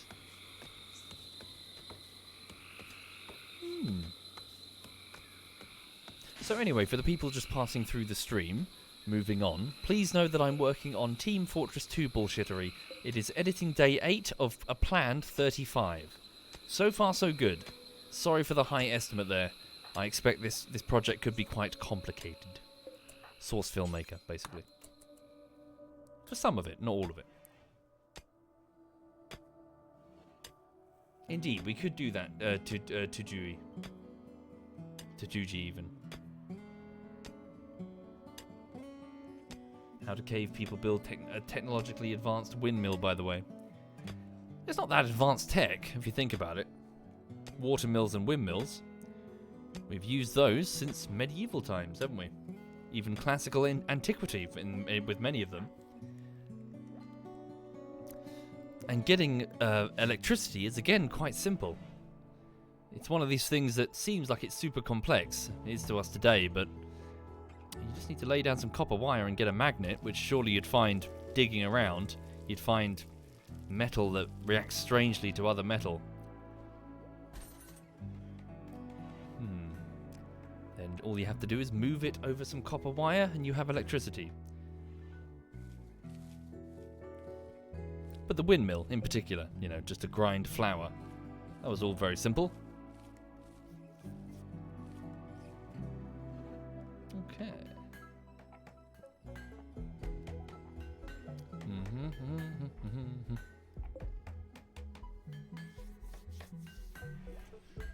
Alright. So yeah, all's quiet so far, mercifully. Just keep everyone building. Psy Angel is smoothing the floors. How are the temperatures now? Yeah, a cool 17 degrees. Could be a bit warmer, truth be told. But we don't have such fine control over the temperature. Not with a passive cooling system. Ashes is back cleaning. Ashes, once we have the components, I really do need you just focusing on... Yeah, could you get to work making those flak vests? Have I misprioritized you? Cleaning, crafting, does it not? Oh, stone cutting, whoops. It's smithing, right? Machining, yeah. My bad. And I'll have someone else handle the prisoner. So wardening. Deprioritize ashes and give it over to Nickel Dickle. The warrior. Okay. Although that also means that Nickel Dickle now has to try and convert black. Our shaman was doing it before, now it's a warrior. Not sure exactly. Well, I think he's a bit more eloquent than the shaman, weirdly enough, isn't he? Yeah. Some passion for speaking. Okay. Thank you, Chewiet first. Thank you, Chewiet. Thank you sincerely, Chewiet. Why are you going over there for a wild boar? Hold on. Oh, I see. You're just hauling its skeleton away from that trap.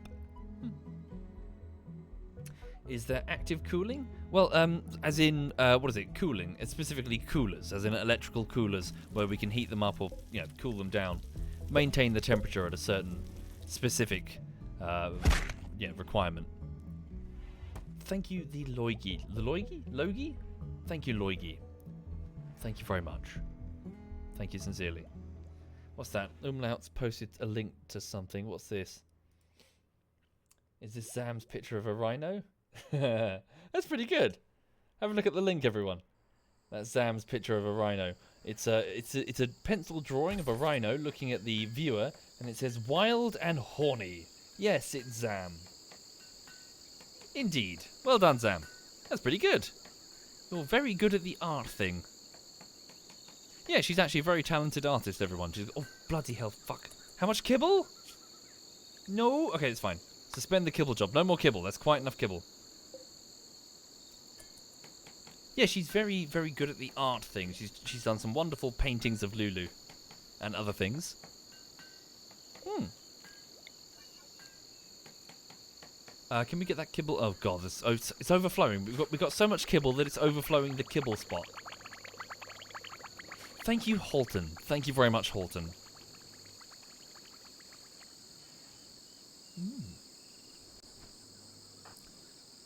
Okay, so Psy Angel is going back to smoothing the floors. There we go. In Seawolf and Marai's bedroom, which I'm hoping will improve the overall beauty value. So, yeah, already in the positive numbers. Make it look all pretty.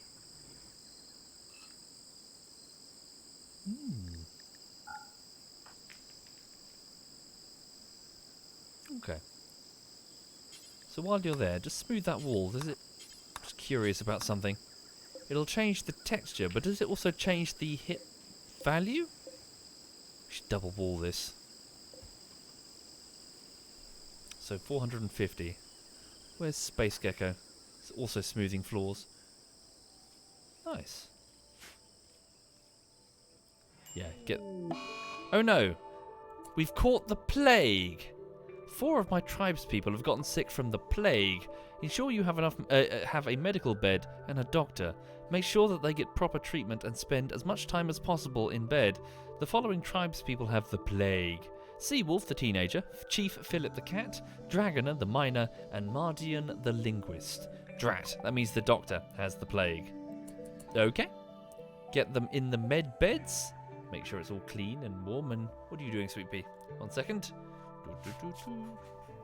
What's that? What's that about? I'm afraid this is a belly rub zone, honey. You have entered a belly rub zone. Any belly that appears gets rubbed. These are the rules.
She's just resting peacefully. 1 minute. Just gonna zoom in. I think my voice is going. What the fuck? Just gonna pour a quick drink. 1 second. There we go. Oopsie. Comfy dog is comfy. Okay, so we do have, yeah. We have colonists with the plague. Oh, I've got a drink here. Hang on.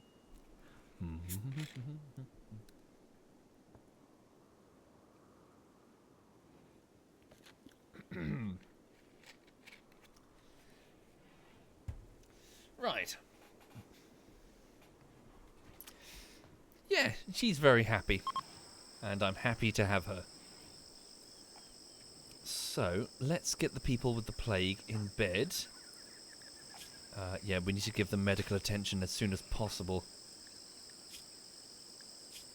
So yeah, just get straight into bed. Seawolf was another. There we go. Dragoner was another. And Mardian was the last one, right? Hop in bed. The doctor will give you medical attention.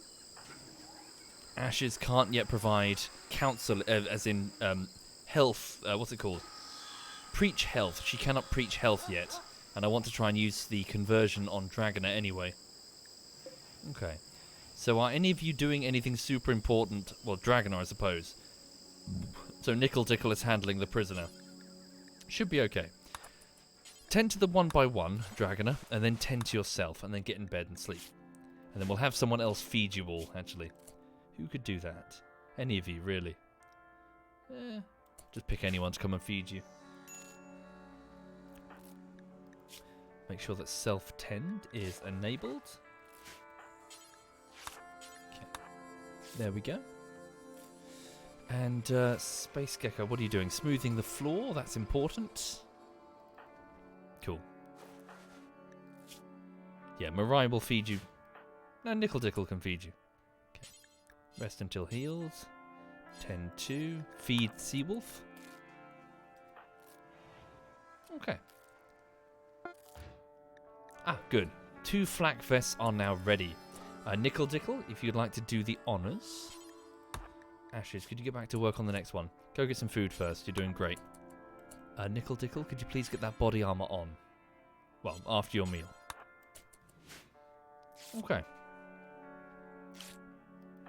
So, she's using the herbal medicine right now. Fairly easy to make, but not amazing. Better than nothing, that's for sure.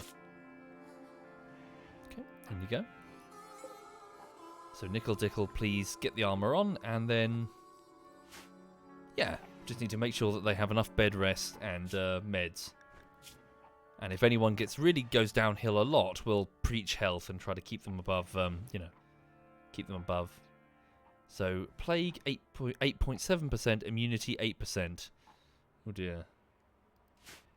Am I enjoying the mod? It's not really a mod. Do you mean the DLC? Judge Grimlock? Yeah, so far so good. The changes are quite cool, I think. Okay. We've got quite a few meals saved up. We're okay. Shame that, yeah, we're still going through quite a bit of wood, aren't we? It's being used in all the passive coolers. Do we have any more torches? I imagine they're also being a bit of a drain. Yeah, these ones here. Let's get rid of those. Okay, and that one there. That one there. Alright. So Ashes is off to continue making flak armour.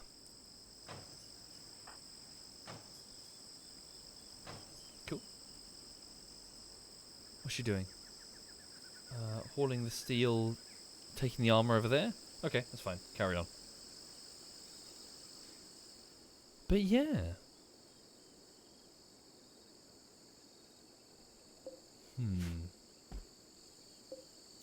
Ooh. Poor quality sculpture. Alright, we'll just put that somewhere. Yeah, put it in the med bay. People spend quite a bit of time there. And also, crucially, it's not just that they spend quite a lot of time in the med bay, they also might be injured and therefore in low mood already. So you don't want mental breaks when people have infections and will leave their beds. So you want to have a nice, attractive, comfortable infirmary. Alright.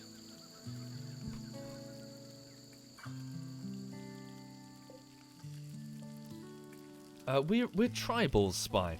So we started off as a tribe. Minus 16 beauty in the medbay, probably some dirt, I imagine. Yeah, so just a bit of dirt on that bit of stone. Looks a bit gross. Alright. Shimmy that over there. We definitely need to get a double wall in for the sake of insect protection. Thank you, Fritz the Rich Teach. Thank you very much, Fritz. Thank you. Could I give a bit of a tour of the base and how it's developed, says Norge? Yes, so we started off over here in one of these naturally occurring insect hives that was abandoned. We entered in here, we really just set up a small area of bedrooms here, and from that point onwards, as you can see, we just naturally took over the arms that were already dug for storage, and then just continued digging deeper this way, eventually just making sort of like a zigzag there. Dorms, rec room. So we haven't gotten very far, to be honest. So we're just trying to squirrel ourselves away within the mountain. Soon, this will be relevant from a tactical perspective. Either bandits are going to tunnel in, or we're going to tunnel down, but sooner or later this is going to be something we need to worry about. It's simply too much of a vulnerability for any tunneling bandits to ignore. Also, hold on, is that open? It is, look. I didn't know that. That's actually a sinkhole. It's exposed. Interesting. Possible opportunity for some solar panels, maybe. Maybe. Okay. Alpaca is pregnant again. Also, very few traders, come to think of it. Have we even had one trader? Check the factions. Neutral, neutral, neutral. Oh, okay, that's why.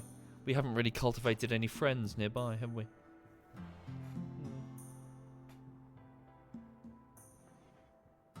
Yeah. We should try to. We lack the ability to send things via drop pods right now. Okay. So, if I did have a quick look. Where are we? We're down here by the lake. God Mirror. Here we are. Who's that there? Worshipful Village. A different faction. View quest. These are all quests, aren't they? Ancient Complex. Where's the nearest village? Peace talks with another group. So it looks like it's quite some trek through the mountains to get over there if we did want to send a trade caravan. Quest expired. Diplomacy. We failed the quest diplomacy. The peace talks did not go ahead. Oh, fuck them. They came over here causing trouble. They came over here causing trouble and surprise, they found some. What happened to them? Oh, they're gone. Well, there were a whole load of skeletons over here. Okay. So, 1 minute. Zam says, off for bread, water and sleep. Love all of you gorgeous bastards, she says to the chat. Take care, Zam. Sleep well and good job with the rhino. Good drawing. Well done. Okay. Right, so Philip, Chief Philip has 27% immunity versus 25% infection. Over here, Seawolf has 24% immunity versus 25% infection. So 39 for Dragoner. I think she's got the, what is it, the trait, super immune. That's good, she'll get over it quickly. Mardian, 28 immunity, 25% plague. Keep them healthy. Ooh, well done, Ashes. She's made a set of flak trousers. Good. Give them to Nickel Dickle. And then keep working on those, please. In fact, go to bed. You've done great. Okay. Dr. Frosty is wearing... Damn it. Space Gecko, put on that armor. You can put on the armor, but you cannot have the colors. We'll make you change them soon. Okay. The generator is quietly whirring. That's kind of cool.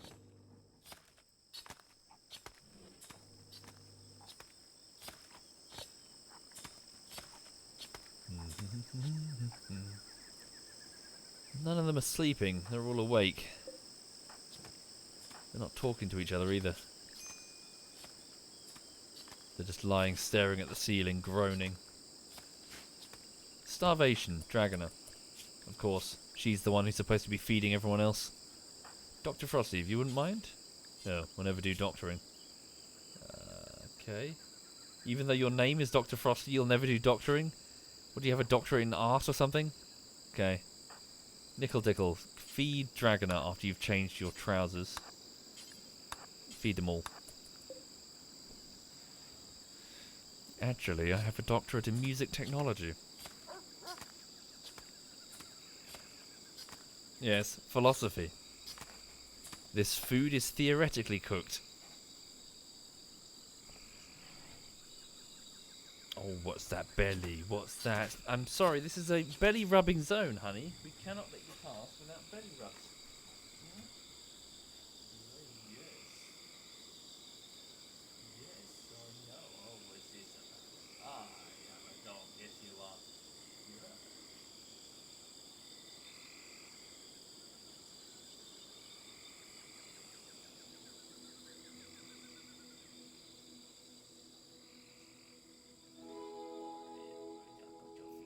I got your feet.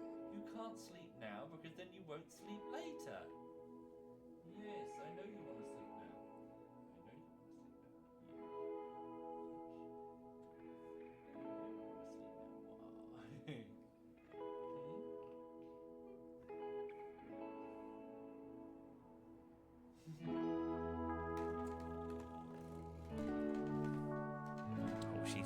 I'll leave her in peace. Ah, dear.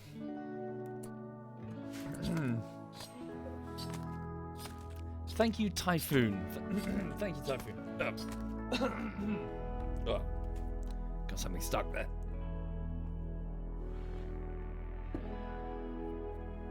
Right. So, we need to keep stockpiling the wood in case we get cut off. It's the fuel for the wood-fired generator.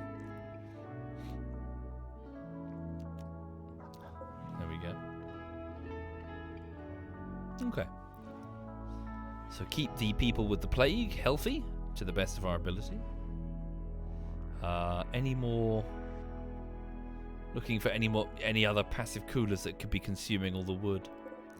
That one there, but that's fine. Those three. Just three? Just three. Should be fine. Okay. We can always build more if needs be later. Let's quickly put down a chop wood rod. Yeah, so any mature trees, chop them down. Okay. Right. What's Nickel Dickle doing? Yeah, feeding the patients. Space Gecko is observing the art. A poor marble sculpture. A duck's bravery. This piece bears a portrayal of Mirai disabling a duck with quick, efficient movements, so Mirai handles the animals. Mirai looks distressed at what she's doing. The image somehow expresses both solitude and debt. The portrayal tells the story of the knocking unconscious of the duck. The duck? One specific special duck, apparently, on the 8th of August 5501. Okay. Fuck ducks! Ducks suck! Ducks are evil. Fuck ducks. Don't build art. Well, build art, but celebrates the fact that the duck got twatted. Fuck ducks. Fucking hissing little bastards. Right.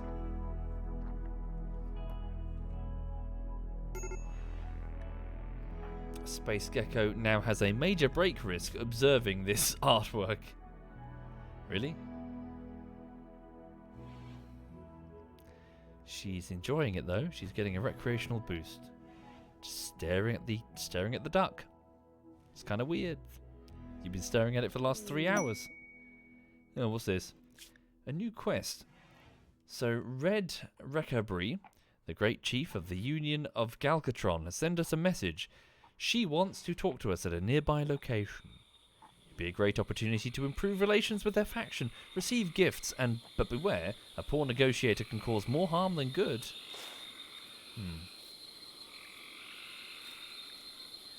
Maybe? Who are the Union of Galcatron?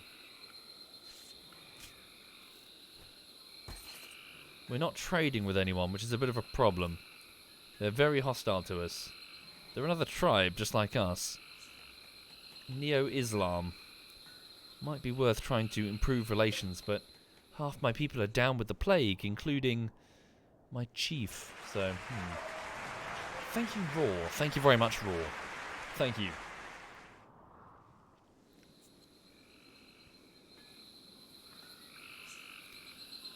Okay. Ashes has gone to bed. The only people awake right now... No, wait, Cyangel's awake. Oh, yes, it's midday for us.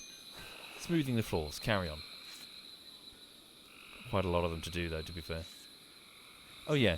Did I answer the question?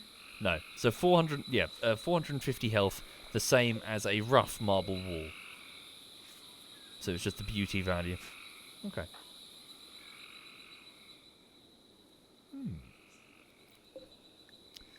How are we doing when it comes to converting the prisoner? Well, the prisoner is starving. Trivial malnutrition. Nickel Dickle, once you finish drinking that beer, can you go and feed the prisoner? Alright. So looking at the time, I do need to think about wrapping up the stream fairly soon. Shouldn't get to bed too late.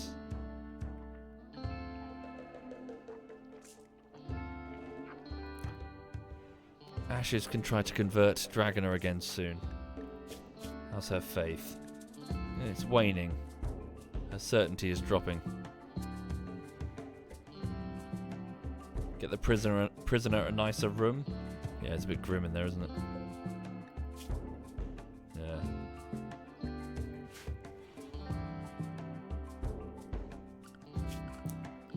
let's go furniture. Put down just a regular lamp. Because she's not a suffragist. So she could probably do with a bit of light in there. Okay. What's Angel doing? Yep, off to go sort that lamp out. Carry on. Alright, honey. Yeah, she's fine. So trying to think if there's anything new this week, I'm afraid. Not really much, just on with the routine. Continuing work on the edits, just doing my best. Am I intentionally keeping her malnourished? No. Oh wait, hold on. Oh no, wrong person. I thought I had her selected. Okay, good. So we're gradually converting her. So Nickel Dickle, could you bring that meal over? What are you doing? Oh, you did. There we go. It's at the foot of her bed. The ant farm is fine, Typhoon. I'm a little worried that the ants aren't eating. Tomorrow, I'm going to pop to the pet shop tomorrow, and I'm going to pick up some crickets and see if they want to eat those instead.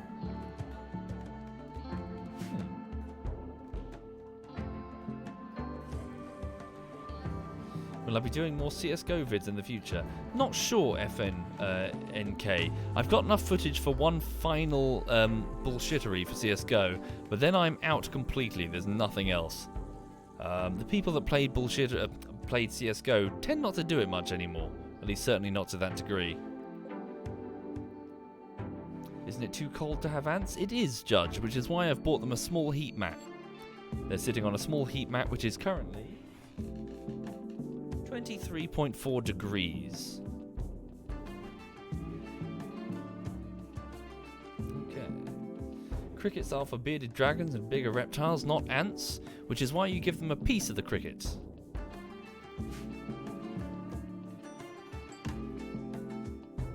Okay.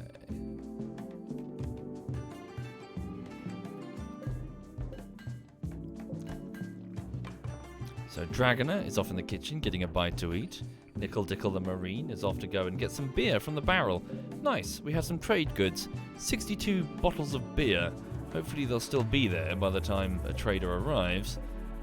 No counting on that. Nickel Dickle is unpacking the beer and taking the bottles over to the kitchen.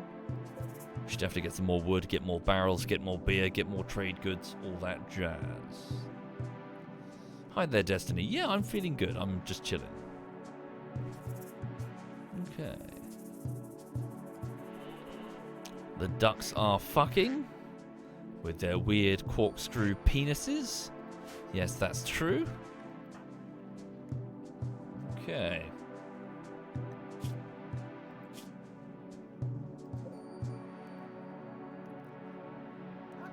How did I start the ant farm? I had a series of test tubes and some cotton wool. So on the day of the flying ants, when all the queen ants are flying around, I just picked up 4 of them in test tubes. Simple. Okay. Right, so how is the plague? 54% plague, but Dragoner is nearly over it. 54 for Seawolf. Oh dear.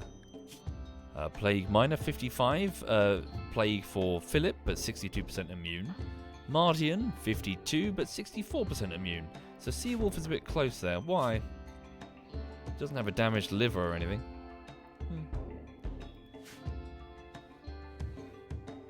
Thank you very much, Destiny. Thank you.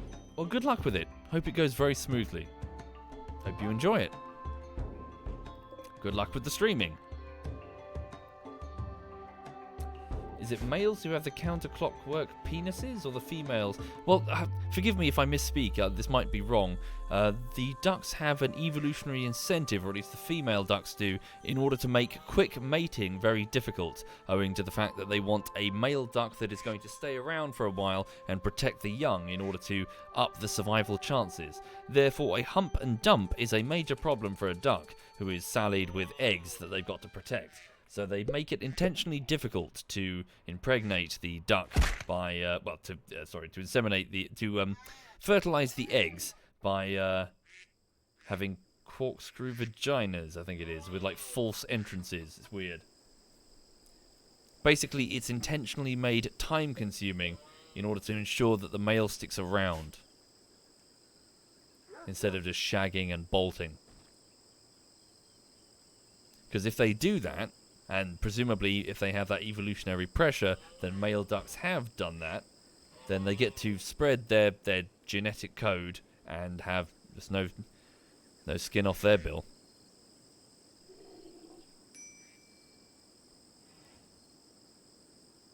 Okay.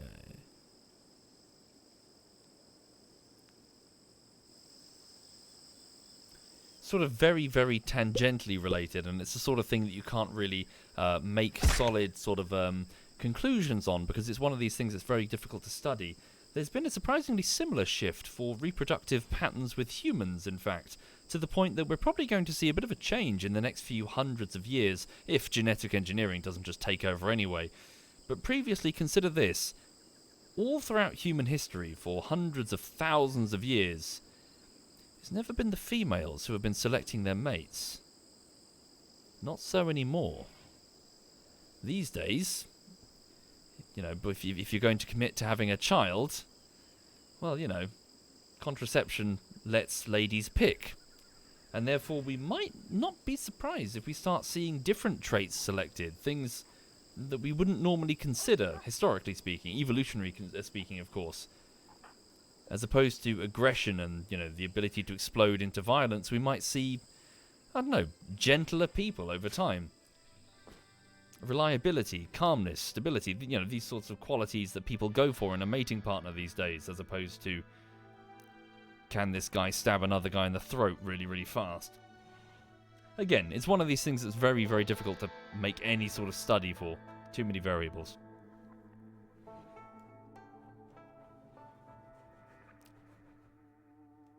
You alright, honey bunny? Just getting comfortable. Thank you, Mayor Blue. Thank you very much, Mayor. Okay.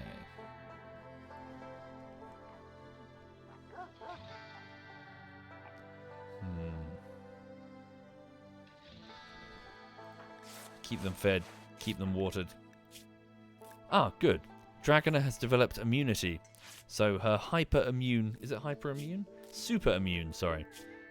Yeah, so her super-immune status means that she... Ooh, cheeky... Ooh, interesting. Seawolf just tried to make a pitch for her to join us. Okay, since she's awake, try and convert her. To make sure that Seawolf is indeed getting over his plague.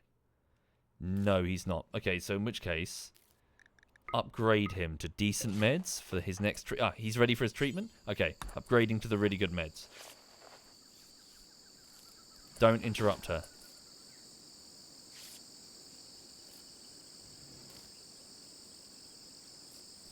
Okay, the Technocrat Dragoner used decent meds on Seawolf, which should hopefully up his... his, what is it? Immunity rate. As she's leaving the room... Ash's one away the shaman goes, ooh. Good, we're steadily eroding her belief stability, so it's down to 38% now. Come on, join us. Join us.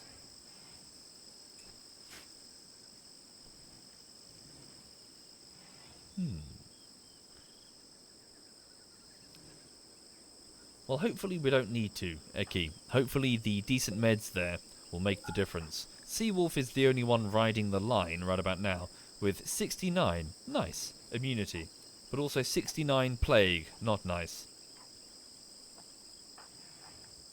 Okay.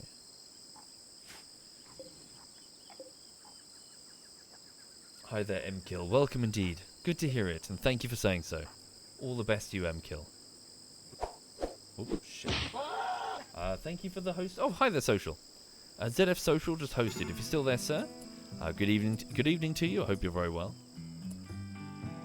Do I have vital monitoring unlocked? I'm afraid not. We're tribals at the bottom of the tech tree.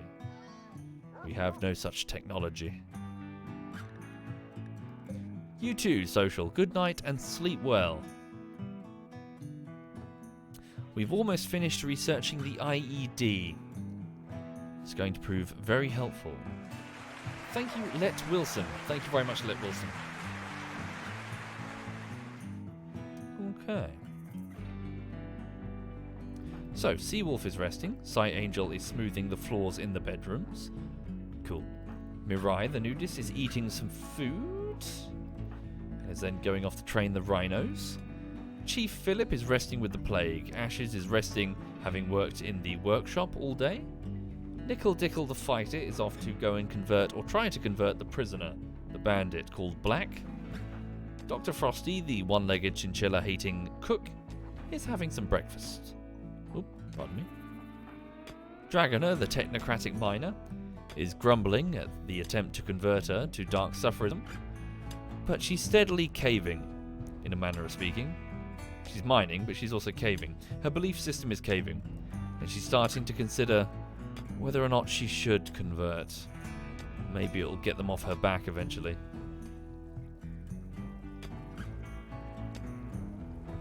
Okay. Mardian, the researcher, is in bed with the plague, and Space Gecko is smoking an enormous spliff in Mardian's bedroom. I'm sure his bed sheets absolutely stink. But that's what you get, Mardian, for smashing up Dr. Frosty's bedroom. You get the shit bedroom. Wanker. We gave him a nice bedroom and he trashed it. Okay. 1 second. We have very limited fungus in the kitchen. The rest of it's still growing. 67%. Might be some time, I'm afraid. We might need to dip into the non-fungus food. That's going to make some people a bit annoyed. Okay. Mirai is training Sebaboy. Wow, you got big. Okay.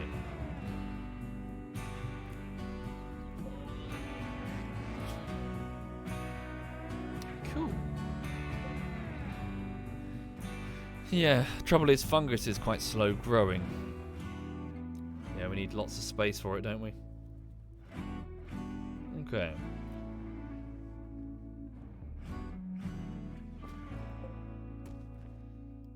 That water's going to spoil soon. Need to get that in the barrels. Who's over there? Dragoner. Would you mind? Fill those barrels, please. Pardon me.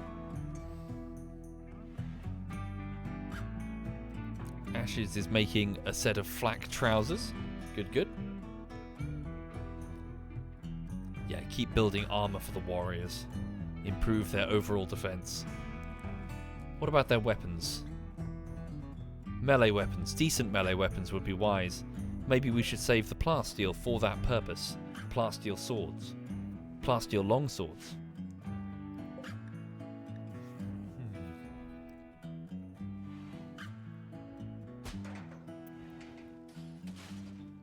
Okay. Cool.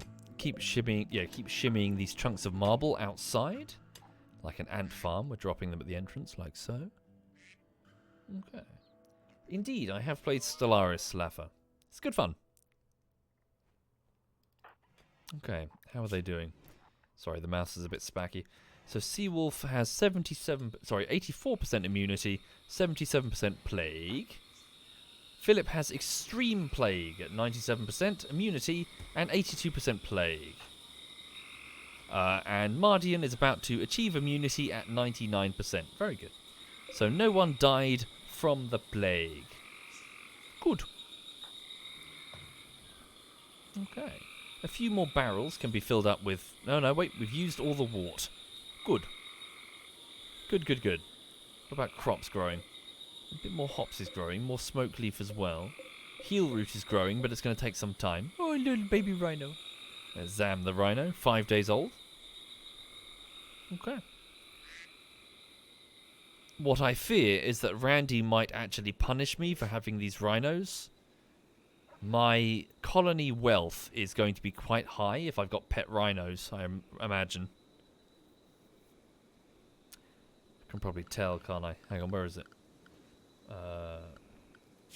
That's it here. So this is my wealth total. It's climbing quite a bit. Wealth in items, wealth with creatures, wealth total. Oh dear. Okay, all. That is all. So that means the threats that I will face, infestation, enemy raid. So yeah, look at that. So our wealth dropped quite a bit there on that enemy raid. Let's climb back up again. Okay.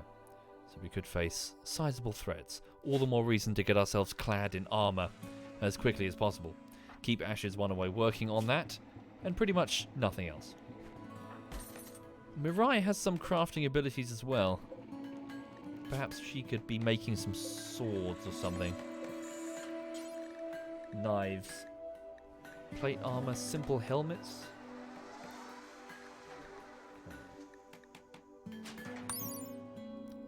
Knife. 1 second. What should I really get? Maces could be very useful. Probably just gladiuses for now.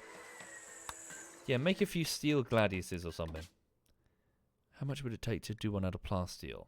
Requires 50. Save the plasteel. We'll only be able to make one. Why not do that then? Make a single plasteel sword. Mirai?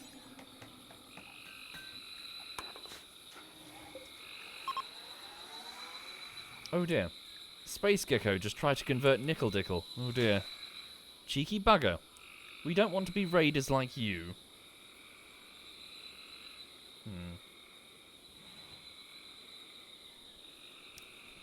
Spy? Not really, I'm afraid. I can't really think of anything.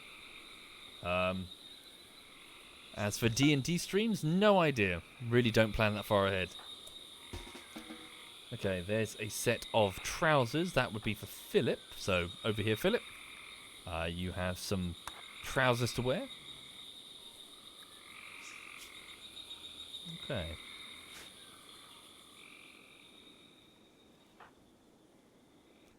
Nice. The floor is gradually getting smooth.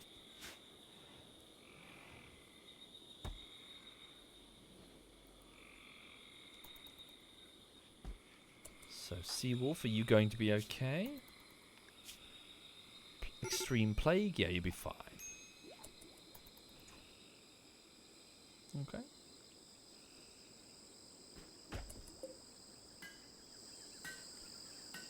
Mirai is starting work on a plasteel gladius.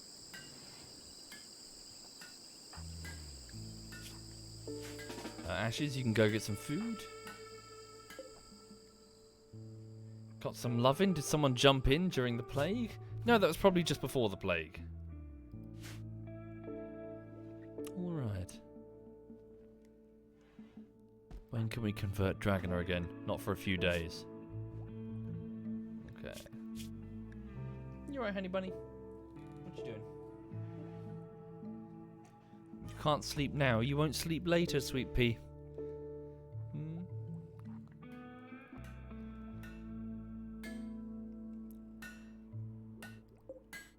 Okay, get that sword in someone's hand as quickly as possible. Thank you, Argon Falcon. Thank you very much, Argon. Thank you.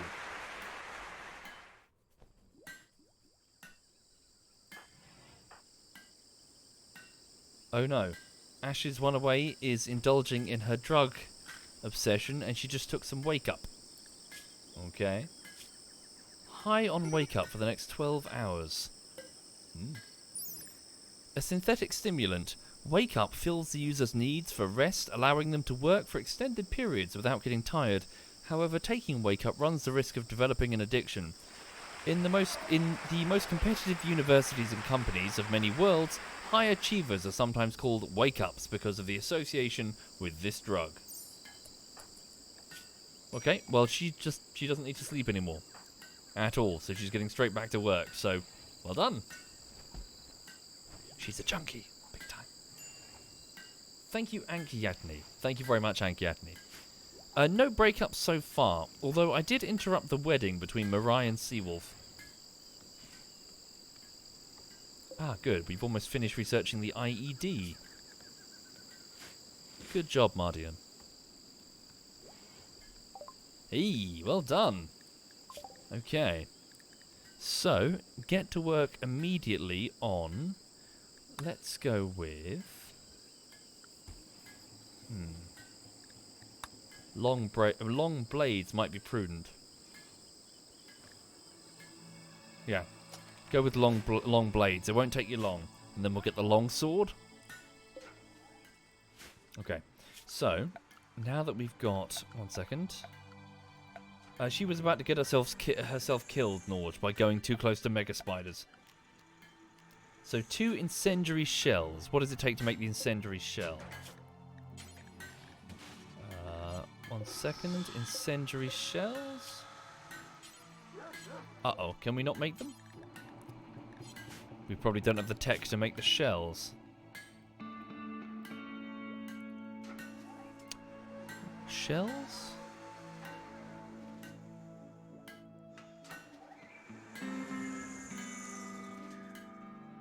Mortars, maybe? Damn it. Okay. We need to get the mortar tech before we can get the shells. Crap. Didn't know that. Okay. Is there anything that tech does give us? Or is it just a total waste of time? Well, not a waste of time, because we needed it, but... no, not without the weapons themselves. Okay. Has Brexit affected me in any bad way? Me personally, no. I'm relatively, due to the nature of my job, being quite global in the audience and not really dealing with sort of any sort of importing raw resource to have to process or anything to export. No, I'm actually okay. The only thing I can say that I've noticed is it's just made everything awkward and hostile generally. But in a sort of nebulous societal sense, not really in a direct, it affects me. I imagine it would have affected me if I was still working in software development, since the position in software development was super reliant on companies being in and around London and operating around London. A lot of this software development stuff went overseas because it's just cheaper to do it in Canada. The only reason that our office had an office in London was because it was considered that if you were serious about doing business in Europe, you needed an office in London. I don't know how true that is anymore.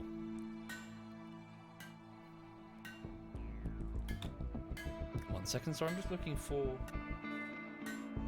My hands are like really crusty. Not crusty, but dry. My knuckles are really dry.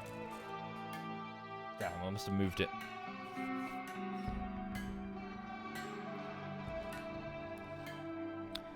Yes, indeed. Canada is much, much cheaper for a lot of software-related tasks. I don't know why, so I couldn't tell you why. I don't know the reason. All I know is that we started losing a lot of work to Canada, Montreal specifically. Yeah. But this was... Sorry, it's a bit difficult to explain. So I've worked in lots of different software capacities, but at the time it was specifically to do with lots of mobile, smartphones. So the rise of smartphones, and all of a sudden that became a big thing. Huge explosion of all of these software development studios. Well, it turns out that it's way cheaper to do lots of firmware and certification stuff over in Canada. Again, couldn't tell you why. That's just where the contracts kept going.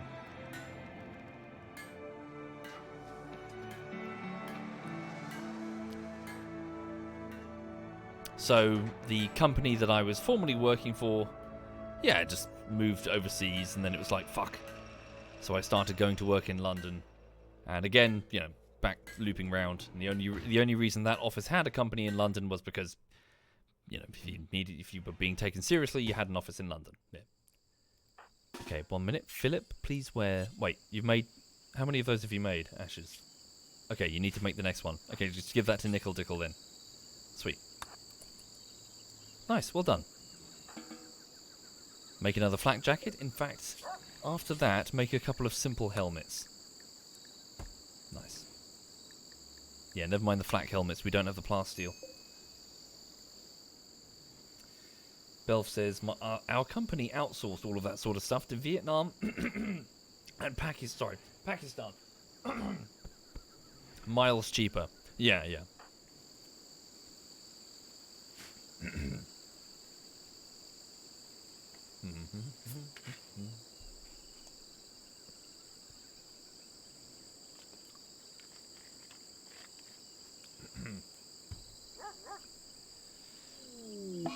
Oh no. Chief Philip is off to binge on fungus. She's got the munchies.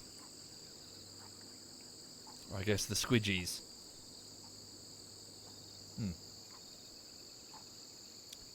Alright. Hey, those dorms are looking pretty good now, aren't they? Need to make better bedrooms generally. And when we've got better bedrooms, I'll probably turn these into storerooms or something. That was just a starting, get it sorted type zone. Okay. So what are people doing? So they've just, they're just waking up now. Seawolf is off to go and make some more beer. Sight Angel is sleeping. Mirai is having some breakfast, and then she's probably going to go handle the animals. 87 bottles of beer. Not sure where we're getting the bottles from, don't ask. Philip is having a mental breakdown, eating fungus and playing the game of Ashes is continuing to make flak jackets while on drugs. She passed Dragoner in the hallway and quipped about the weather. Okay. Sorry, my throat. Oh. Okay. The black thing on the cam looks dead. She's not dead, she's just lazy. And I think she's dreaming. Hi there, Lando. Welcome indeed, Lando. Dr. Frosty, you're off to refuel the passive cooler. Which one? That one over there. Okay. After that, feel free to go to the styling thing to get those clothes dyed.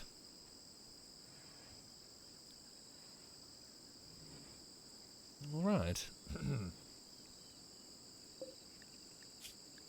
How's the prisoner's ideology? Steadily being worked down.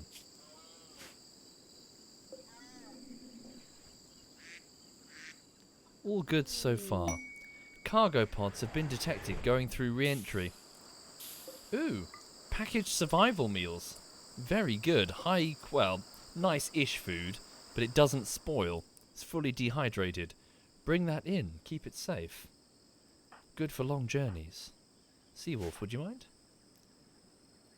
All that, into a cargo, into like a storeroom somewhere. Or better yet, just stick it over here. So add meals, packaged survival meal, and then we'll just seal the door.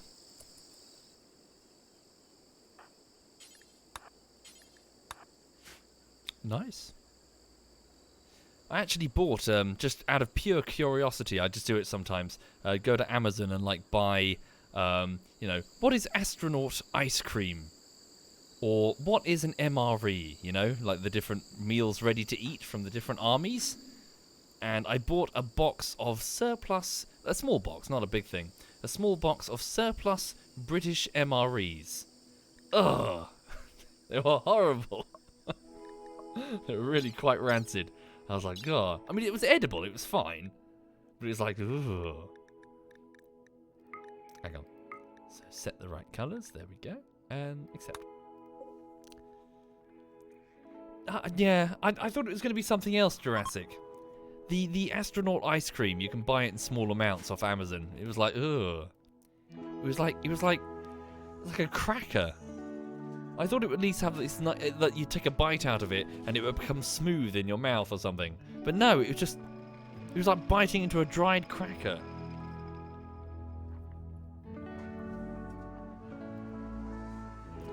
And then I watched the Life of Pi. Guess what I ordered after watching the Life of Pi? Hang on, let me fucking. Well, you can probably guess. Hang on. But here's the best bit.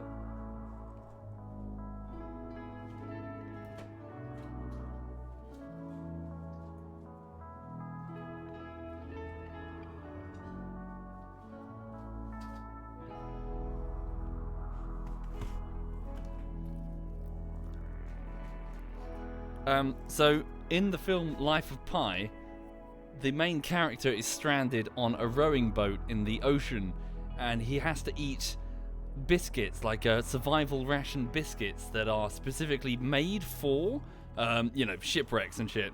So of course I thought, yeah, right, I'll buy a box. I'll buy a box. I'll buy a box. I've got way more in the cupboard. Fucking hell. There was way more in that box than I thought there were. There was like a whole fucking, like, they're packed in tight, shit tons of the fuckers. And it's like, it's shortbread, basically. It's just shortbread, that's all it is. And you take a bite out of it, you're like, you could live off it. It's pretty bad, though. But I've still got them over there, I should chuck them away. So yeah, like, you're supposed to stack them in, like, lifeboats and shit. So, like, hyper-dense wheat flour. What's in it?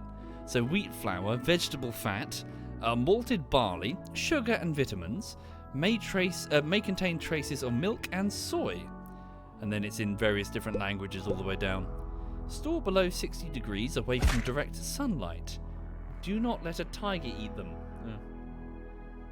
Approved in Argentina, Australia, Belgium, Canada, Croatia, Denmark, Ecuador, Finland, France, Germany, Greece, Iceland, Italy, Japan, Korea, the Netherlands, Lloyd's?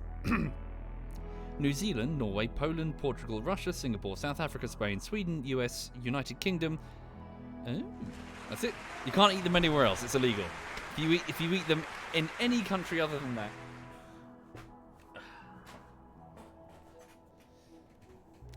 Thank you, Upscayon. Thank you, Upscayon.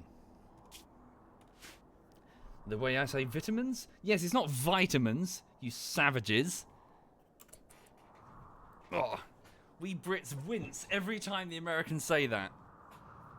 Vitamins. It's like, oh, God. It's like a headshot to the brain.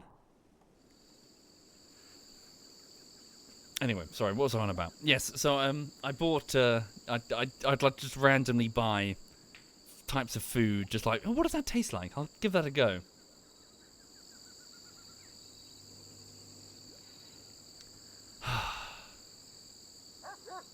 And The Life of Pi makes me angry. I shouldn't rant about that film because my rant is kind of ill-formed. Because it makes me angry. My inner scientist just gets really knocked off with The Life of Pi. Stupid film.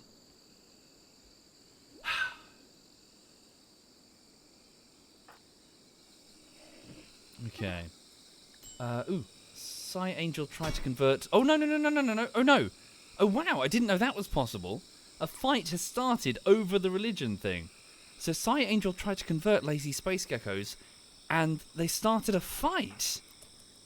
Okay. So she flung into a rage. Shit. Oh, no. Oh, God. Can you calm down? Calm down. Calm down. Okay, they've stopped fighting. Yikes, that was kind of brutal. Psy Angel is in severe pain. She bit him on the leg. Okay. She's actually okay. Holy crap. She just kicked the snot out of him. You're both going over to the infirmary, though. Okay.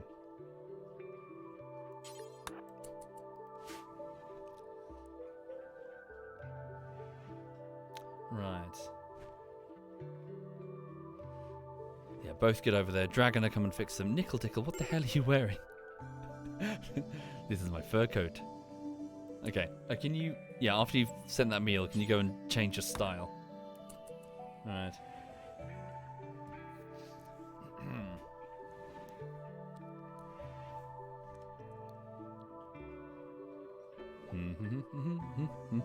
Okay. Cargo pods, that's just the nutrient thing.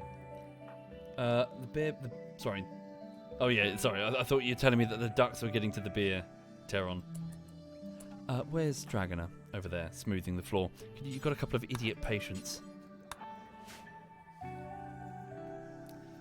No, it's not that, Silver Bullet. I'm aware it's a metaphor. The problem is, the metaphor is shit. That's not the problem. I'm aware that it's a metaphor. The problem is, it's a bad metaphor. The problem with The Life of Pi is that the lesson that you're supposed to take away from it is a shit lesson. And you shouldn't do that, ever. Do you want me to do the Life of Pi rant? Trouble is, it's not well formed enough. I need to sort of play with it in my head a little bit more. And it's not well formed, mainly because it just knocks me off so much.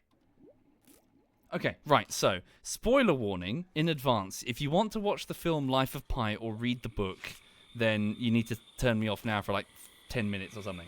So, Life of Pi concerns the adventures of a kid. He's about, like, 13, I think, who is emigrating... Hang on, whoops. So he's emigrating to another country on a ship. There's a lot more to it than that. Effectively, the film talks about the lens of perceiving your life and its purpose through the lens of different teachings. It's not strictly speaking just about religion, but that is a big part of it. It's about finding one's place, finding one's purpose. He sort of bounces between different teachers, different preachers, to sort of make sense of what life is about, and they're all giving him different advice in this regard. Anyway, so, blah, blah, blah, story kicks off when he is on a boat, he's on a ship, and something happens in the middle of the night. There's a storm, and the ship starts taking on water, and he is able to evacuate, get into a lifeboat. Volcanic winter, it's going to get cold outside. So I'll probably just wrap up the stream now, if that's alright. Do you mind if I tail off and dovetail into this rant as I wrap up? So yeah, anyway, he's on a ship, and something happens. There's something unknown. It's never exactly shown what happened, but the ship starts sinking in the storm. He gets to a lifeboat, and they're like are they like a traveling circus or something? They've got animals aboard, you see. So like giraffes and wildebeest and shit, and a tiger. Anyway, so the day opens up again, so the dawn opens, and he's the only survivor. Nothing else survived apart from the animals, which some of them managed to climb into the boat, including a tiger.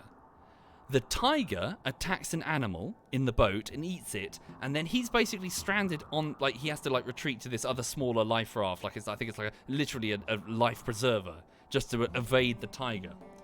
Anyway, so the whole film involves him trying to live alongside this tiger, and again, you know, it's lots of lessons, life lessons, finding one's place, blah, blah, blah.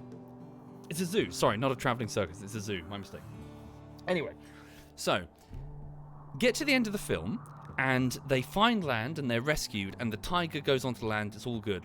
And he's telling his story. So the whole story is being told backwards, because he survived this incident. It's his, like, he's become an author in his adult life, and he's telling this journalist about his childhood, and, you know, how he survived this time with the tiger. And people are telling him, oh, that's not very believable, you know. Tiger, is this real? Did you make this up?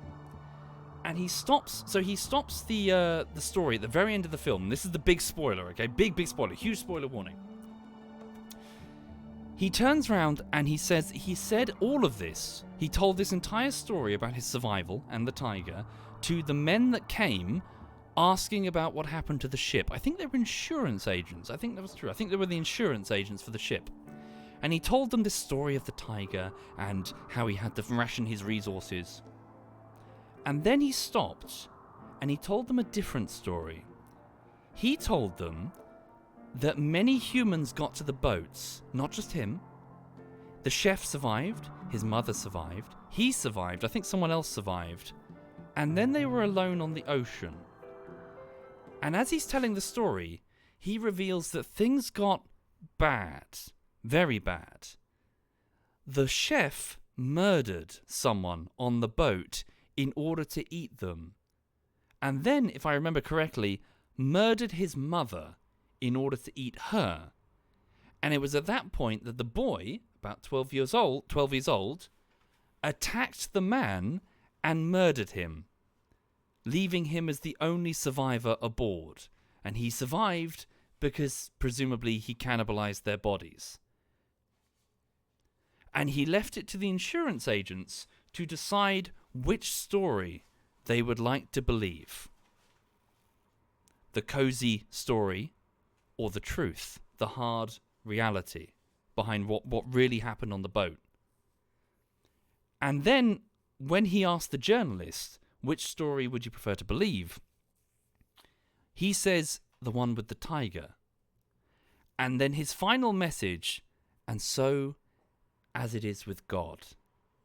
He's basically insinuating that we interpret our lives, our meaning, through stories and through how those stories sort of give us context in our daily lives. And that's basically the message. It's not specifically about the belief structure itself, but how it sort of informs us and our decisions, and how we as people like stories. And it's all very, would you prefer the harsh truth of it, or would you prefer, to have a little bit of optimism in your life, basically. I think that's the general message. So the reason why it makes me so annoyed, the reason why I'm so knocked off about it, is that is the shittiest moral to give out to people. Because he is the sole survivor. He kind of has an obligation to tell the truth, because whilst we'll never know what happened to the ship, and we cannot prevent the deaths of those aboard the ship, other people will be in that situation again. Ships are out on the sea, and eventually spaceships and planes and all that.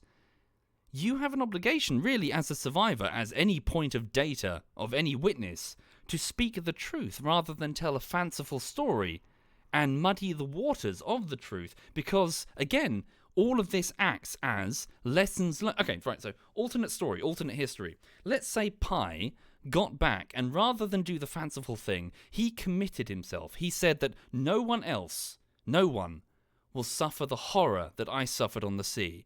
And instead of becoming an author, he committed himself fully to maritime safety. He made it his mission. Let's say that every day, he would go to work and continually work on how to make better GPS systems, better lifeboat tracking, better lifeboat survival systems. Just all of these multitudes of ways that by sticking to the truth, you can correct in the future errors that will indeed occur by people facing the same challenges. Effectively, in a scientific manner, effectively continually improving human knowledge. But he didn't do that. He decided to tell a fancy story, ultimately not so that he could sell his book, but by the way, he's selling his book, he's an author. So, forgive me, but that just kind of makes me hate him, in the sense that instead of committing to the safety of others and trying to improve maritime security, maritime safety, by, getting to the bottom of exactly what sunk this ship and stopping this same horror show from happening to other people, he basically covered it up in this fancy story. And by the way, the insurance people went with his story. They rejected the truth. That's the ultimate spit in the face, isn't it? Is the fact that at the end of the film, the final line of the film is that the journalist opens up the report, right? And then the report says, and then the sole survivor spent his time on the sea with just him and a tiger. So in other words, his influence caused these other people who were supposed to be pursuing the truth to reject the truth. And if you start rejecting the truth, and it just becomes a case of who can tell the best story, then it's a race to the bottom. Then you just throw shit to the wall. Then it's just a case of, okay, you can just lie the best. Anyway, that's my point. It's a shitty message. It's a horrible message to send out to people. That you can't handle the truth, therefore I'm going to soften it, and I'm going to encourage you to soften it, and also not speak the truth to other people, rather than get to the truth, stick to the truth, and try to avoid people from facing said horror shows in the future. So yes, it was a metaphor. The metaphor is crap. Anyway, sorry. That's the reason why I'm so annoyed with The Life of Pi. It just makes me go, oh, idiot! What are you doing? Tell the truth. Just speak the truth. There's nothing wrong with the truth. Well, obviously the truth is horrible. But, just because it's horrible, just don't shy away from the truth. Just stick to it, Anyway, blah, blah, blah. Sorry. So that's my somewhat undercooked, and it's been a while since I've seen the film. Forgive me if I got anything wrong. But, yeah. It's like it's one guy's inability to face the truth, so he steers people away from it. Yeah. And it becomes a case of who can tell the best story. Or the most comforting story. Yeah, I do feel better. Thank you, Callisto. Sorry, forgive me. Am I alone? Is anyone watching The Life of Pi or read the book? Like, no, that's bollocks. He's totally... Because I came away having watched the film like, that's a shitty message. Oh, sorry, to explain. He was the tiger. Sorry, I missed a point in the story. So it wasn't just that, he attacked the chef. The moral of it is that the tiger was his inner darkness. So he was alone on the boat with his inner darkness. He attacked the chef and killed him. It wasn't the tiger killed the animal. He was the tiger that murdered the man. Anyway. Yes, his inner darkness, his like animalistic something or other, his something. It was like his murderous spirit or something like that. Yeah, the tiger wasn't real. That's the whole idea. It was him all along. He was the tiger. Anyway, blah blah blah. Sorry, I'm whinging. It's a Life of Pi. It was a weird film. I want to go read more about it now. Actually, it just reminded me. Oh, sorry, the hyena was the chef. That was it. Sorry, no, so there were multiple animals, wasn't there? There was an antelope, which was his mother. The hyena was the chef, and then the tiger. That was it. So the hyena killed the gazelle, and that was his mother. And then the tiger came out of nowhere from the bottom of the life raft and killed the hyena. That was it. So that was supposed to represent he murdered the chef. The chef murdered his mum. So they just all murdered each other on the sea. Was there an ape? Was there an ape? Sipsaf? I can't remember an ape. Oh, was it an orangutan? Sorry, not a gazelle. Sorry, it has been a while. Fucking hell. I thought it was something else. Right. Anyway, blah, blah, blah. So, thank you for watching, folks. I'm going to bog off. So it's, hang on. So it's already past 11, and it's a work night, and I've got to go get up fairly early. So, yeah. Right, so thank you for watching. So I'm going to keep editing Team Fortress 2 Bullshittery Part 1. It's editing day 8, about to be editing day 9, of a probable 35 days of editing. So I've got lots of work to do. I've managed to get through to the 3rd minute out of 12 of the keyframing, so I'm right on cue, really. Right on time. And, yeah, I'll just crack on and, yeah, just do my best to get it edited as soon as I can. Right. Bear with me. Thank you for subbing Captain Krenox, Lano, Grumpf, and Upscalon, and Emil. Thank you sincerely, folks. Thank you. Sorry, pardon me. 1 second. Let's see who's doing what. So Digby is doing some squad. Harry is doing some Valorant. Okay. I'll hand you over to Digby then. So this is ZF Digby running around in squad. Not sure if he's playing with anyone. Right. I'll leave you in his company then. So thank you for watching. Have a lovely, lovely evening. This is ZF Digby, and hope to see you again soon. Take care.